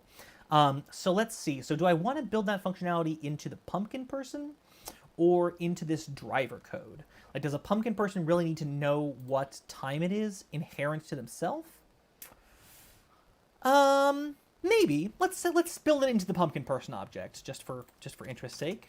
Punky the Sass. Ooh, I like that. So let's say, so really what I want is a function that says after sunset self. And this function is going to returns true if we are between sunset and let's say midnight on a given day. And we'll just tab this around to a new line so we don't lose it. So this is a process that can help illustrate like what you're trying to do. So ultimately, I want to know whether we are sort of before sunset or after sunset, so I can decide whether I want to play a really, really excellent joke.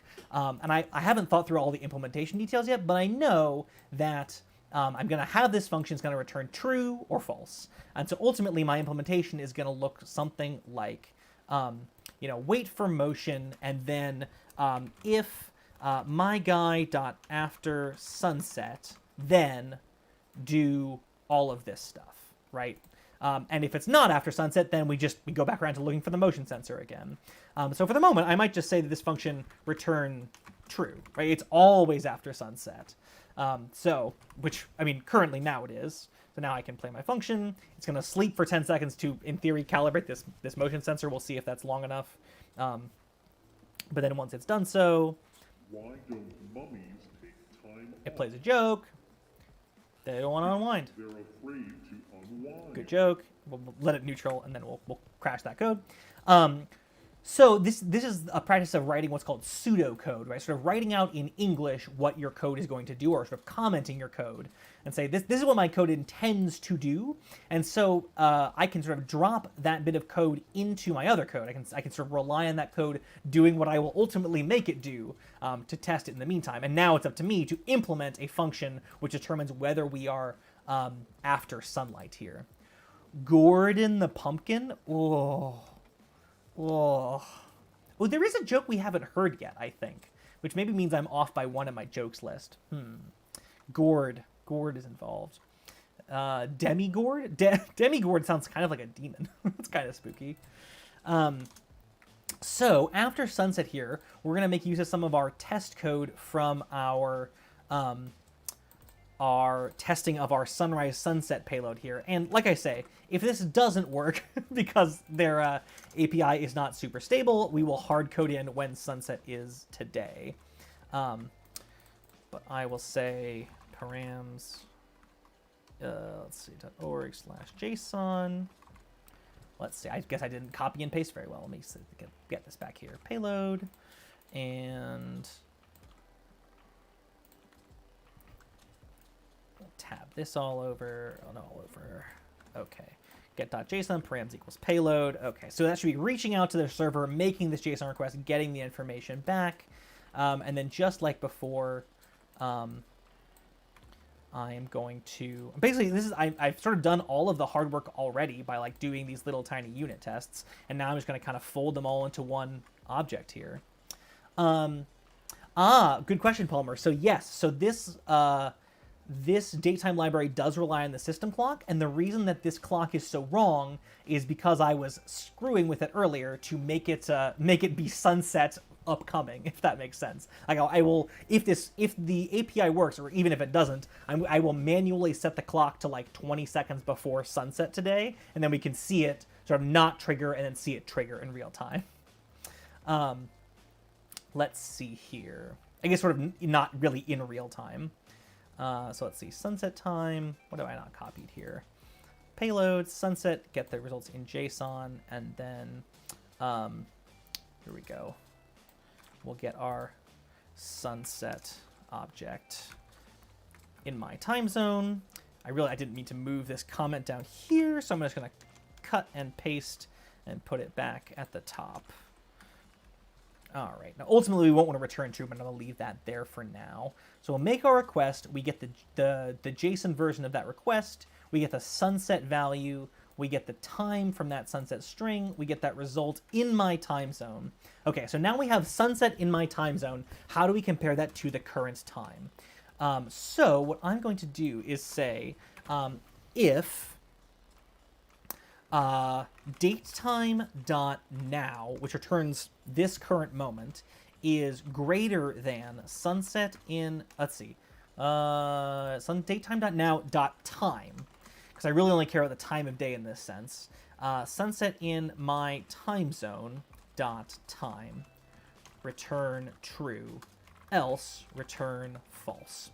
So without going too deep into the details of the datetime library, calling datetime.now gives you a representation of like this exact instant down to the microsecond, at least as far as the system clock knows. And that includes the date and the time. So when you call datetime.now, you might get like, it's October 25th at 8:39 p.m. and so many seconds and so many microseconds. And if you want just the time portion of that, you can use this .time function to say, I don't really care about the date, just give me the sort of the time of day. And similarly, I have this very specific time representing the sunset in my time zone. I just want the time of that. And if the current time is greater than the time of sunset, we are after sunset. Otherwise, we are not. But I think that is accurate. So let's see here. I'll get rid of this return statement. And I guess we'll see at this point if that API is playing nice for us. So we'll go back into our pumpkin person testing code. Now, because we are, so we are before sunset according to my system clock. We are at 12:46 a.m. So in theory, here's what I will do. I'm going to insert a print statement here right after the motion detector and say motion detected. And so what we'll know is that when we see motion, we should start seeing these motion detected signs. But if we don't hear any sound playing, we'll know that this after sunset. Here, we can do one better. Print motion detected after sunset equals, and we'll use a formatted string, my favorite thing of the evening, my guy.after sunset. And we'll make this a formatted string, right? So we'll be able to see when the motion is detected, we'll see if it thinks it's after sunset or not. So if I run that, oops, well, of course, I'm going to have some syntax errors to deal with first. Yes. So in my if-then statement here, I'm missing a colon. So if this is true, colon, return true.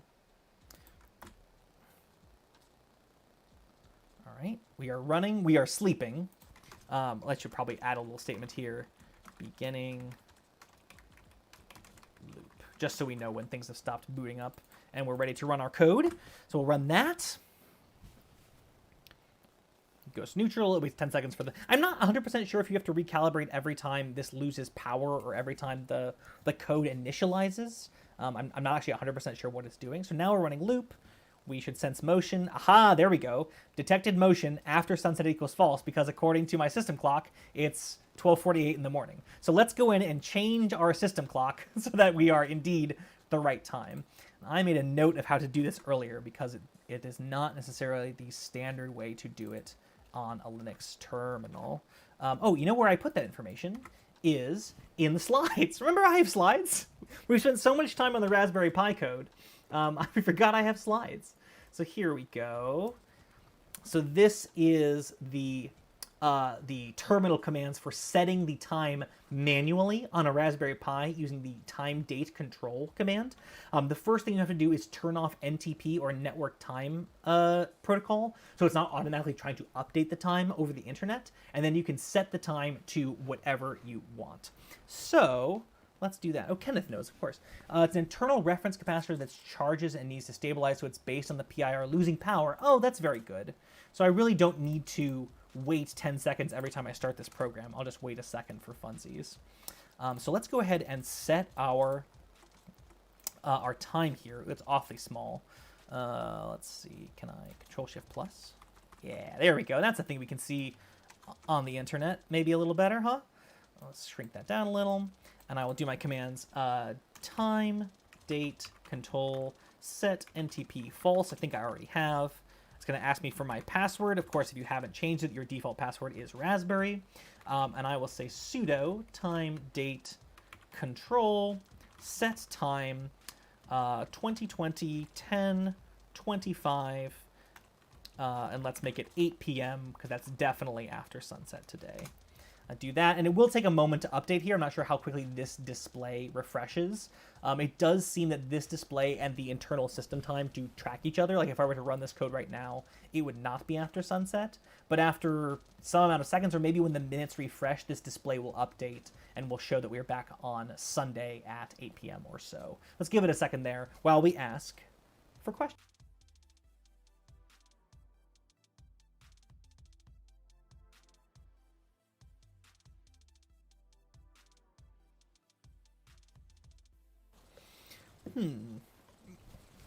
let's see here. Still haven't updated this clock yet. I'm just going to peek over and double check my... Oh, there we go. Yes, 8 p.m. on Sunday the 22nd. So now when I run this code, one other thing I've noticed and I haven't dug into, but just like the kind of things that come up when you're coding for real-time things, is the date time library functionality gets somewhat confused when you change the system time radically while your code is running. And so like I say, I have not characterized exactly everything that's going on there. I just defaulted to, well, I'm just going to stop and restart my code because when this was running in production, let's say when I put this in my window to tell bad jokes to passersby, the system time isn't going to be changing by leaps and bounds, every time I'm troubleshooting it. That's just me, Jeff Glass, messing around in the programming.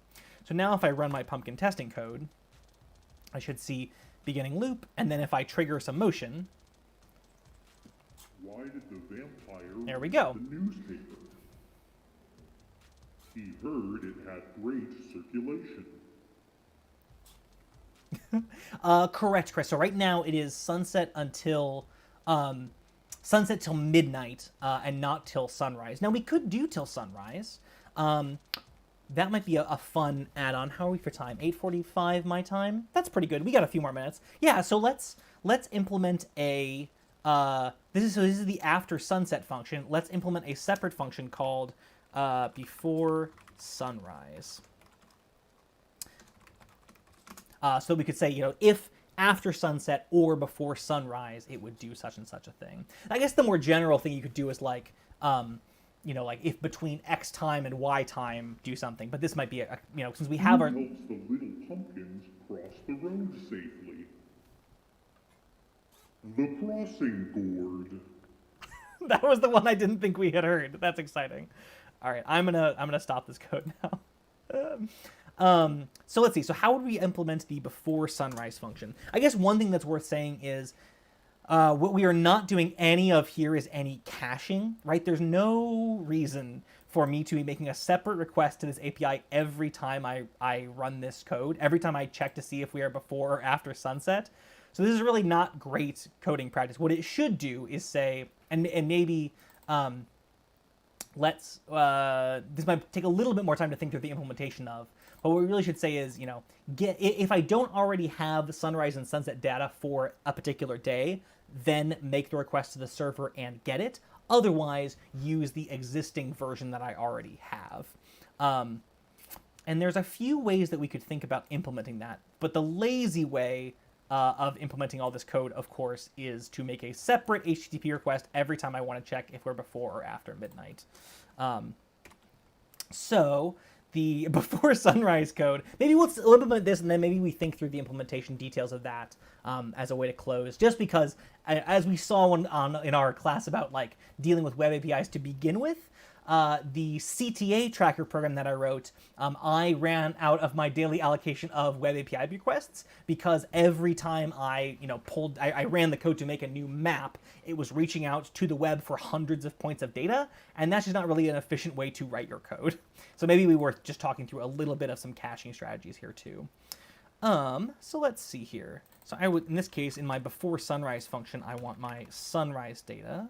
I'm going to call my sunrise time the formatted sunrise time, and I will say sunrise in my time zone equals sunrise as time zone in Chicago. If time is less than sunrise in my time zone, return true.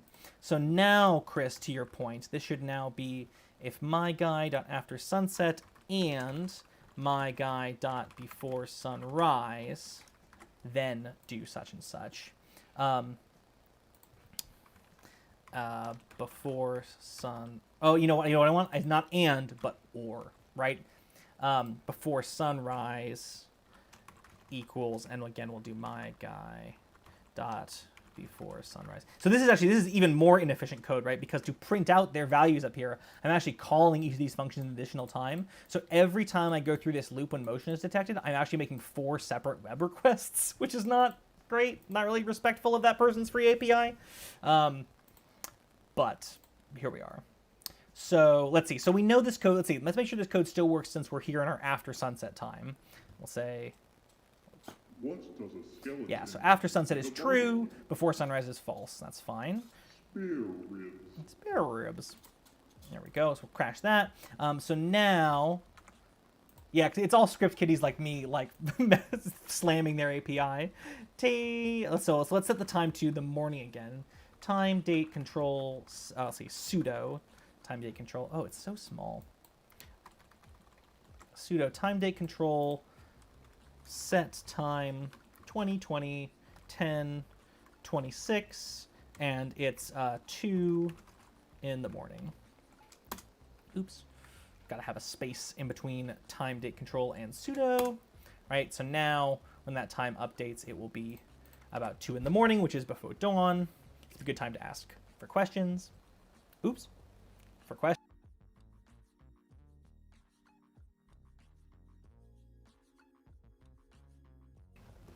There we go. Let's see. So we're still 10:06. I think this update, sorry, Raspberry Pi. I think this field is only updating like when the minutes tick over. And like I say, it does seem like the internal system clock, at least that the datetime library has access to, is in some way tied to whatever this display is representing. I'm not entirely sure what's going on there. I confess I'm not familiar with system clock representations in a Raspberry Pi environment. But you can see now we've ticked over to 2 a.m. So now, if I run pumpkin person testing, I'm beginning my loop. And if I trigger some motion, there we go. So we're no longer after sunset, but we are before sunrise. And because we have this or condition in here, things are still allowed to run. Great. Very cool. So we sort of set out what we intended to, right? We have our spooky pumpkin guy. His eyes light up. His eyebrows move. He's motion detector controlled. He is only active after sunset, or if you want him between sunset and sunrise, which information he gets from the internet. That's our 5 things, right? Eyes, eyebrows, motion sensing, internet. What's the other thing? What's the thing we have not done? Servos. Oh, and sound. He says things. He says all these very funny things that I've recorded. So as a closer here, let me just give you a little bit of a taste of what it might mean to like try and cache these results, so we're not making separate web requests every single time.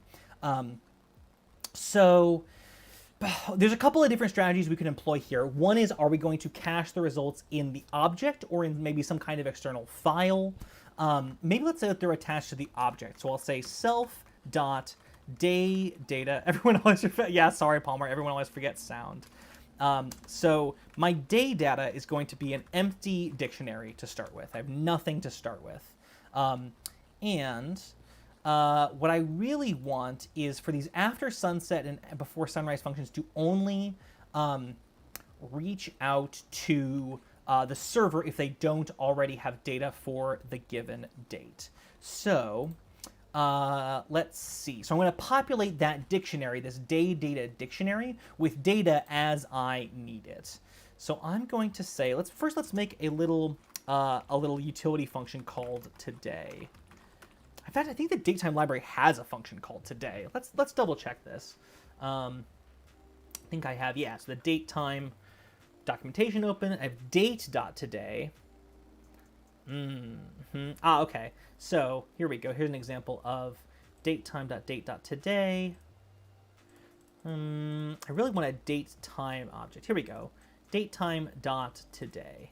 All right. So come back here. So I will say if datetime.today in self.day data. And remember this in construct here, if we use it with a list, says is this object in the list. For a dictionary, it specifically means is this object in the keys of that dictionary. I don't need the parentheses here. Let's see. I'm gonna need some variable to hold this data itself, which will either be filled from the dictionary or from the web. So I will say, and it'll be a string. So sunset today equals empty string. So if we have data from today, I will say sunset today equals self dot day data date time dot today right? The day's data, and it should be with the key results, and I guess it should be with the key sunset, right? So that'll give us our string.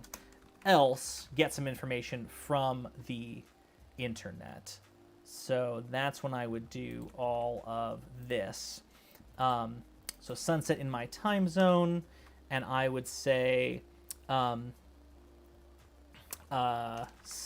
once I've got that data, sorry, I'm programming and thinking out loud at the same time, but the gist of it is, I'm going to have this variable called sunset today, which is going to be a string that I use, and I'm either going to get it from the web, or I'm going to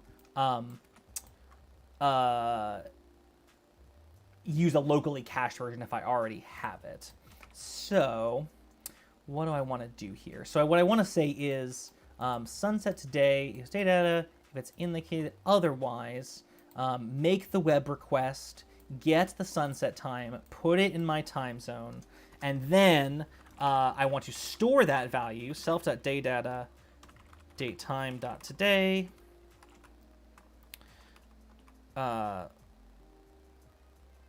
Okay. How do I want to do this? So what I'm running into here is, I would really like to store in this dictionary lists of values organized by day with useful sunrise and sunset data in them. So what I really think I need is a new function called get day data, self and day, that goes out and gets that data from the internet and stores it in my dictionary in the way that I want to. So let's copy and paste all of my web getting data. Copy that in here. We will untab it a little bit so it's formatted correctly. So I make my request. I get my sunset data, and I will similarly have to get my sunrise data out, or I would like to do this all in one fell swoop. Right? It's the sunrise data. So basically what's going to happen is anytime my code needs some information about sunrise or sunset on a given day, it will check to see if it has information about that day stored in its local dictionary. And if it does, it will just use that. And if it doesn't, only then will it reach out to the internet for information. I think that's going to alleviate some of our numerous web requests. All right, so now I would have made this request. I would have figured out my sunset time and my sunrise time. And I will say, self.daydata, date time.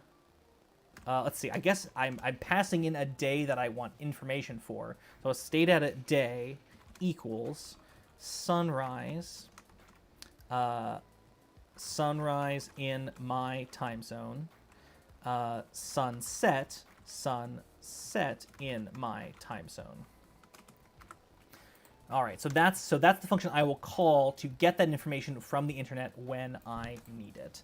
So now that I have that, I can just say if datetime.today in self. Oh, here we go. Say if datetime.today not in self.daydata, then get daydata. Self.getDaydata.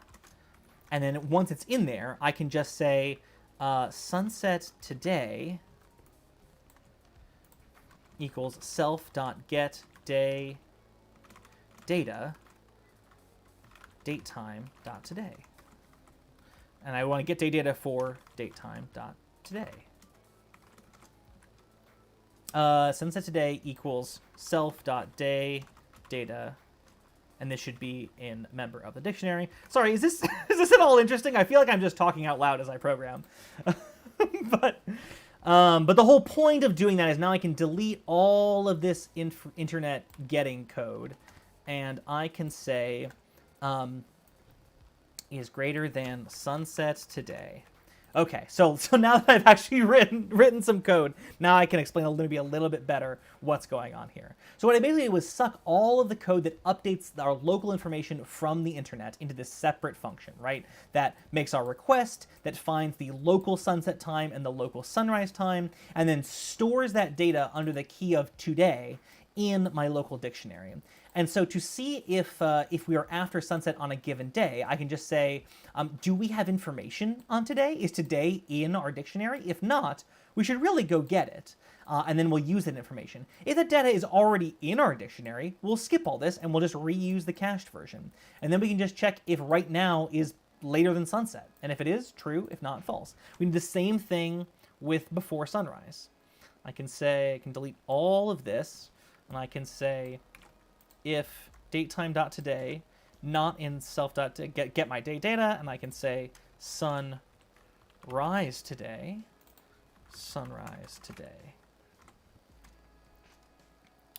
Do I need .time? I think I do in this case. So part of what was prompting me to do that, again, so I know I've just kind of been stammering a little bit I was not entirely prepared to jump off on this tangent, but hopefully it is helpful.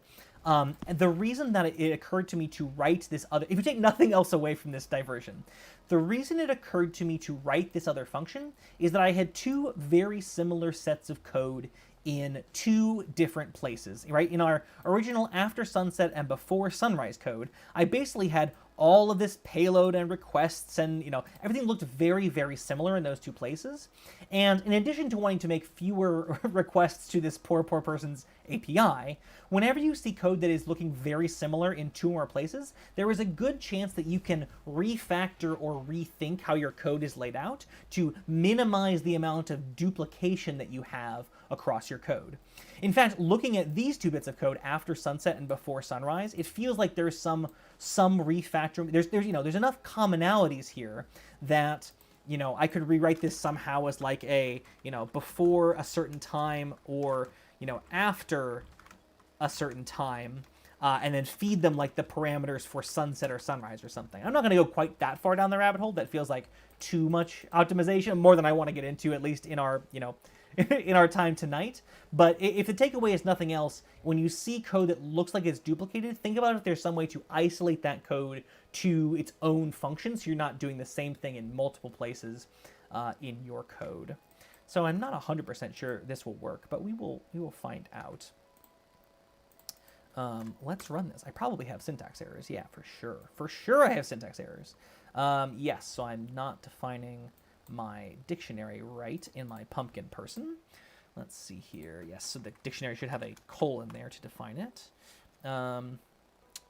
If datetime.today, not in self.daydata and not in self.daydata. All right.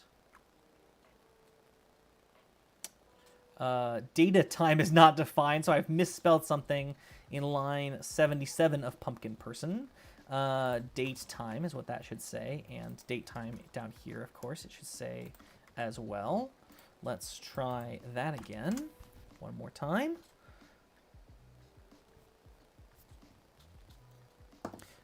Key error.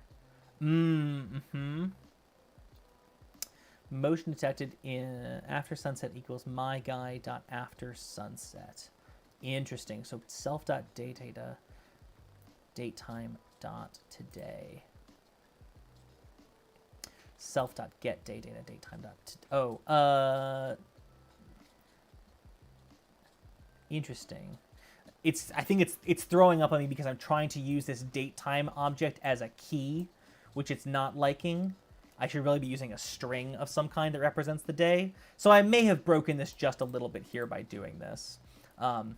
So that's all right. I think you get the idea here. What I will just do, just so we can enjoy a few more bits of humor before we end our evening, is I'm just going to have those always return true. So we're always going to be telling whatever jokes we feel like. Who helps the little pumpkins cross the road safely? I wouldn't want anyone to miss any of this. Board. That's a good one. Now we delay, and of course, did the vampire read the newspaper? If we wanted to have a timeout, so we no flames. Oh, we can do flames. Yeah, that's fine. I mean, it won't be literal flames, but we can make things very hot. What's going to be the best way to do this? I don't really want to set my little guy on fire here. Here, I will at least demonize him up a little bit. Here, we'll get his eyes. Ooh, that's already pretty spooky, huh? Here, let's get. Why did the vampire I kind of like that. Now, how can I increase the current? I guess I could increase circulation. the voltage. Now, it's possible the flames will be from the resistors and not from the LEDs themselves. But why did the vampire there we go. read the newspaper? He heard it had great circulation. Yeah, I think I'm going to smoke the resistors before I smoke these LEDs, but... What does a skeleton... Ooh, yes! There they go! Did you see that? Oh, it's off camera. There was such smoke. Oh, man. What's a witch's Whew. favorite subject in school? Spelling. Oh, yeah. Here, I'll burn it again for you.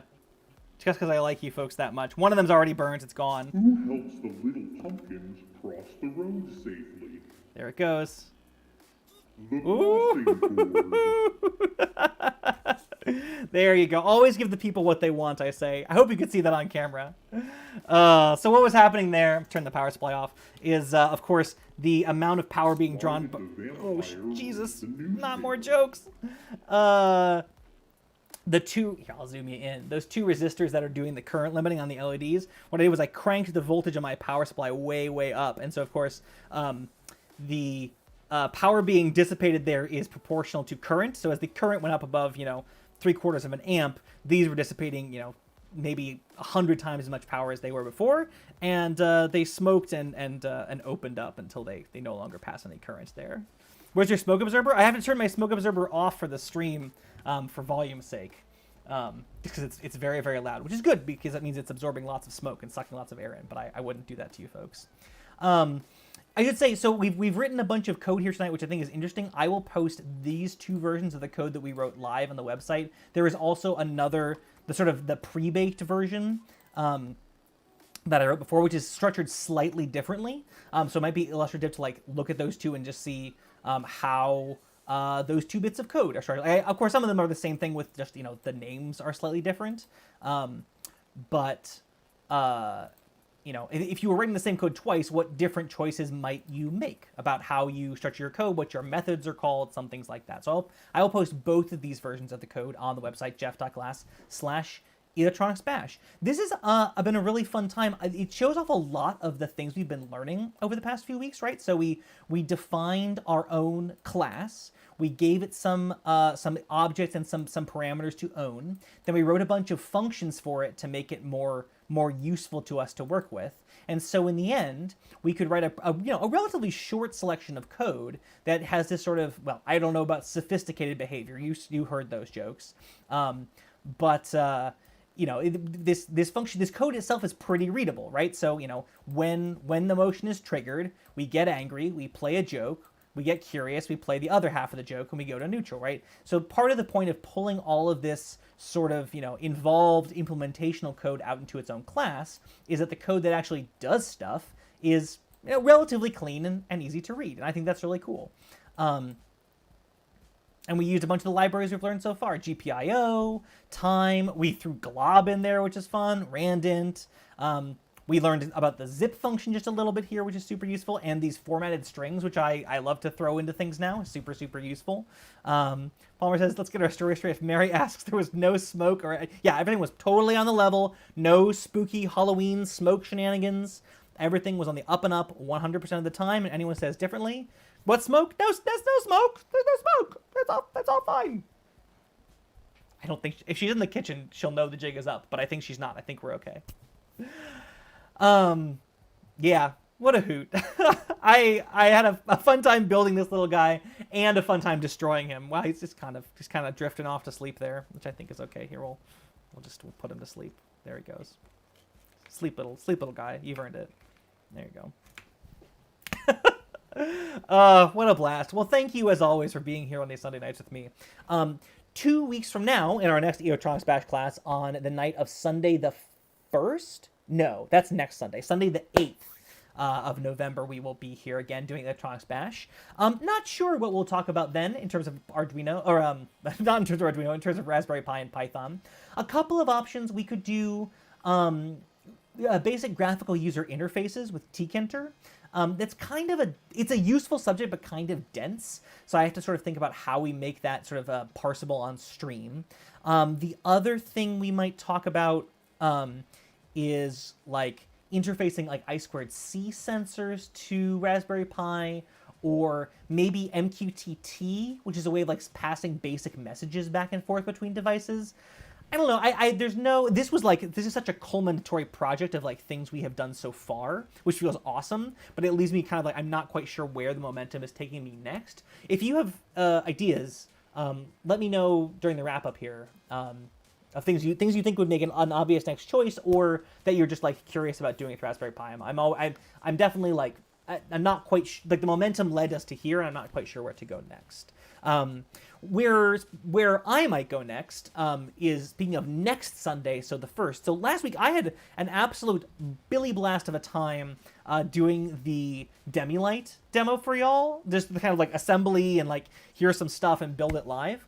So I think next Sunday night I will also do kind of an unplanned, mostly unplanned, like build a thing night. It might be the next iteration of Demilight if I can get that rolling in time. It might be like finishing out one of my amplifier projects. It might be doing like a NeoPixel build thing. I'm not entirely sure. I'm just frankly enjoying the opportunity to do a more a learning experience that centers around building a project rather than structured like a class. Just selfishly, for me personally, that's kind of a fun break, and I hope it's fun for you too. And hopefully we all learn some things together in those, as well as we learn in these structured classes.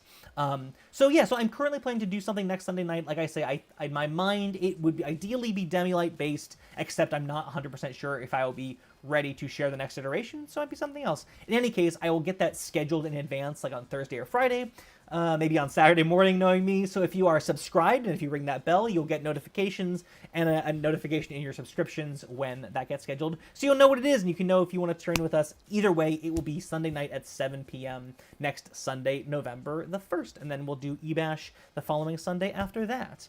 Some ideas of Bluetooth integration. That would be kind of fun. MQTT, is on the table. Chris has things about getting this week. I imagine that's for your Christmas light project, Chris. Chris does some incredible things with Christmas lights. I would love to see how MQTT integrates into that. Building user interface would be interesting. Yeah, so like all these things seem possible and sort of swirling. So, interesting. Okay, good to know. Neat. I think that's all that's left is the wrap-up. Thank you so much for being here on this Sunday nights. It is a joy and a privilege and an honor to be here with all you really great nerds. Go Seahawks, says Dave. Thanks, Dave. Go Bears, I guess. I don't care all that much, but thank you, everybody. I hope this is giving you like some learning and some fun and some strength to go back out into the world and continue to do good things. I hope you all have voted or are registered to vote. I voted today. Early voting in Chicago was super easy. 25 minutes in and out. If you're here, go do it. If you're not, go do it where you are. It's the thing we do these days. Wash your hands, stay safe, take care of each other. Y'all are super great nerds. If you need anything, find me on Twitter at JeffersGlass, eBash page, website, code, slides. Next Sunday, the following Sunday. Y'all are great. I will see you next time. Good night, everybody.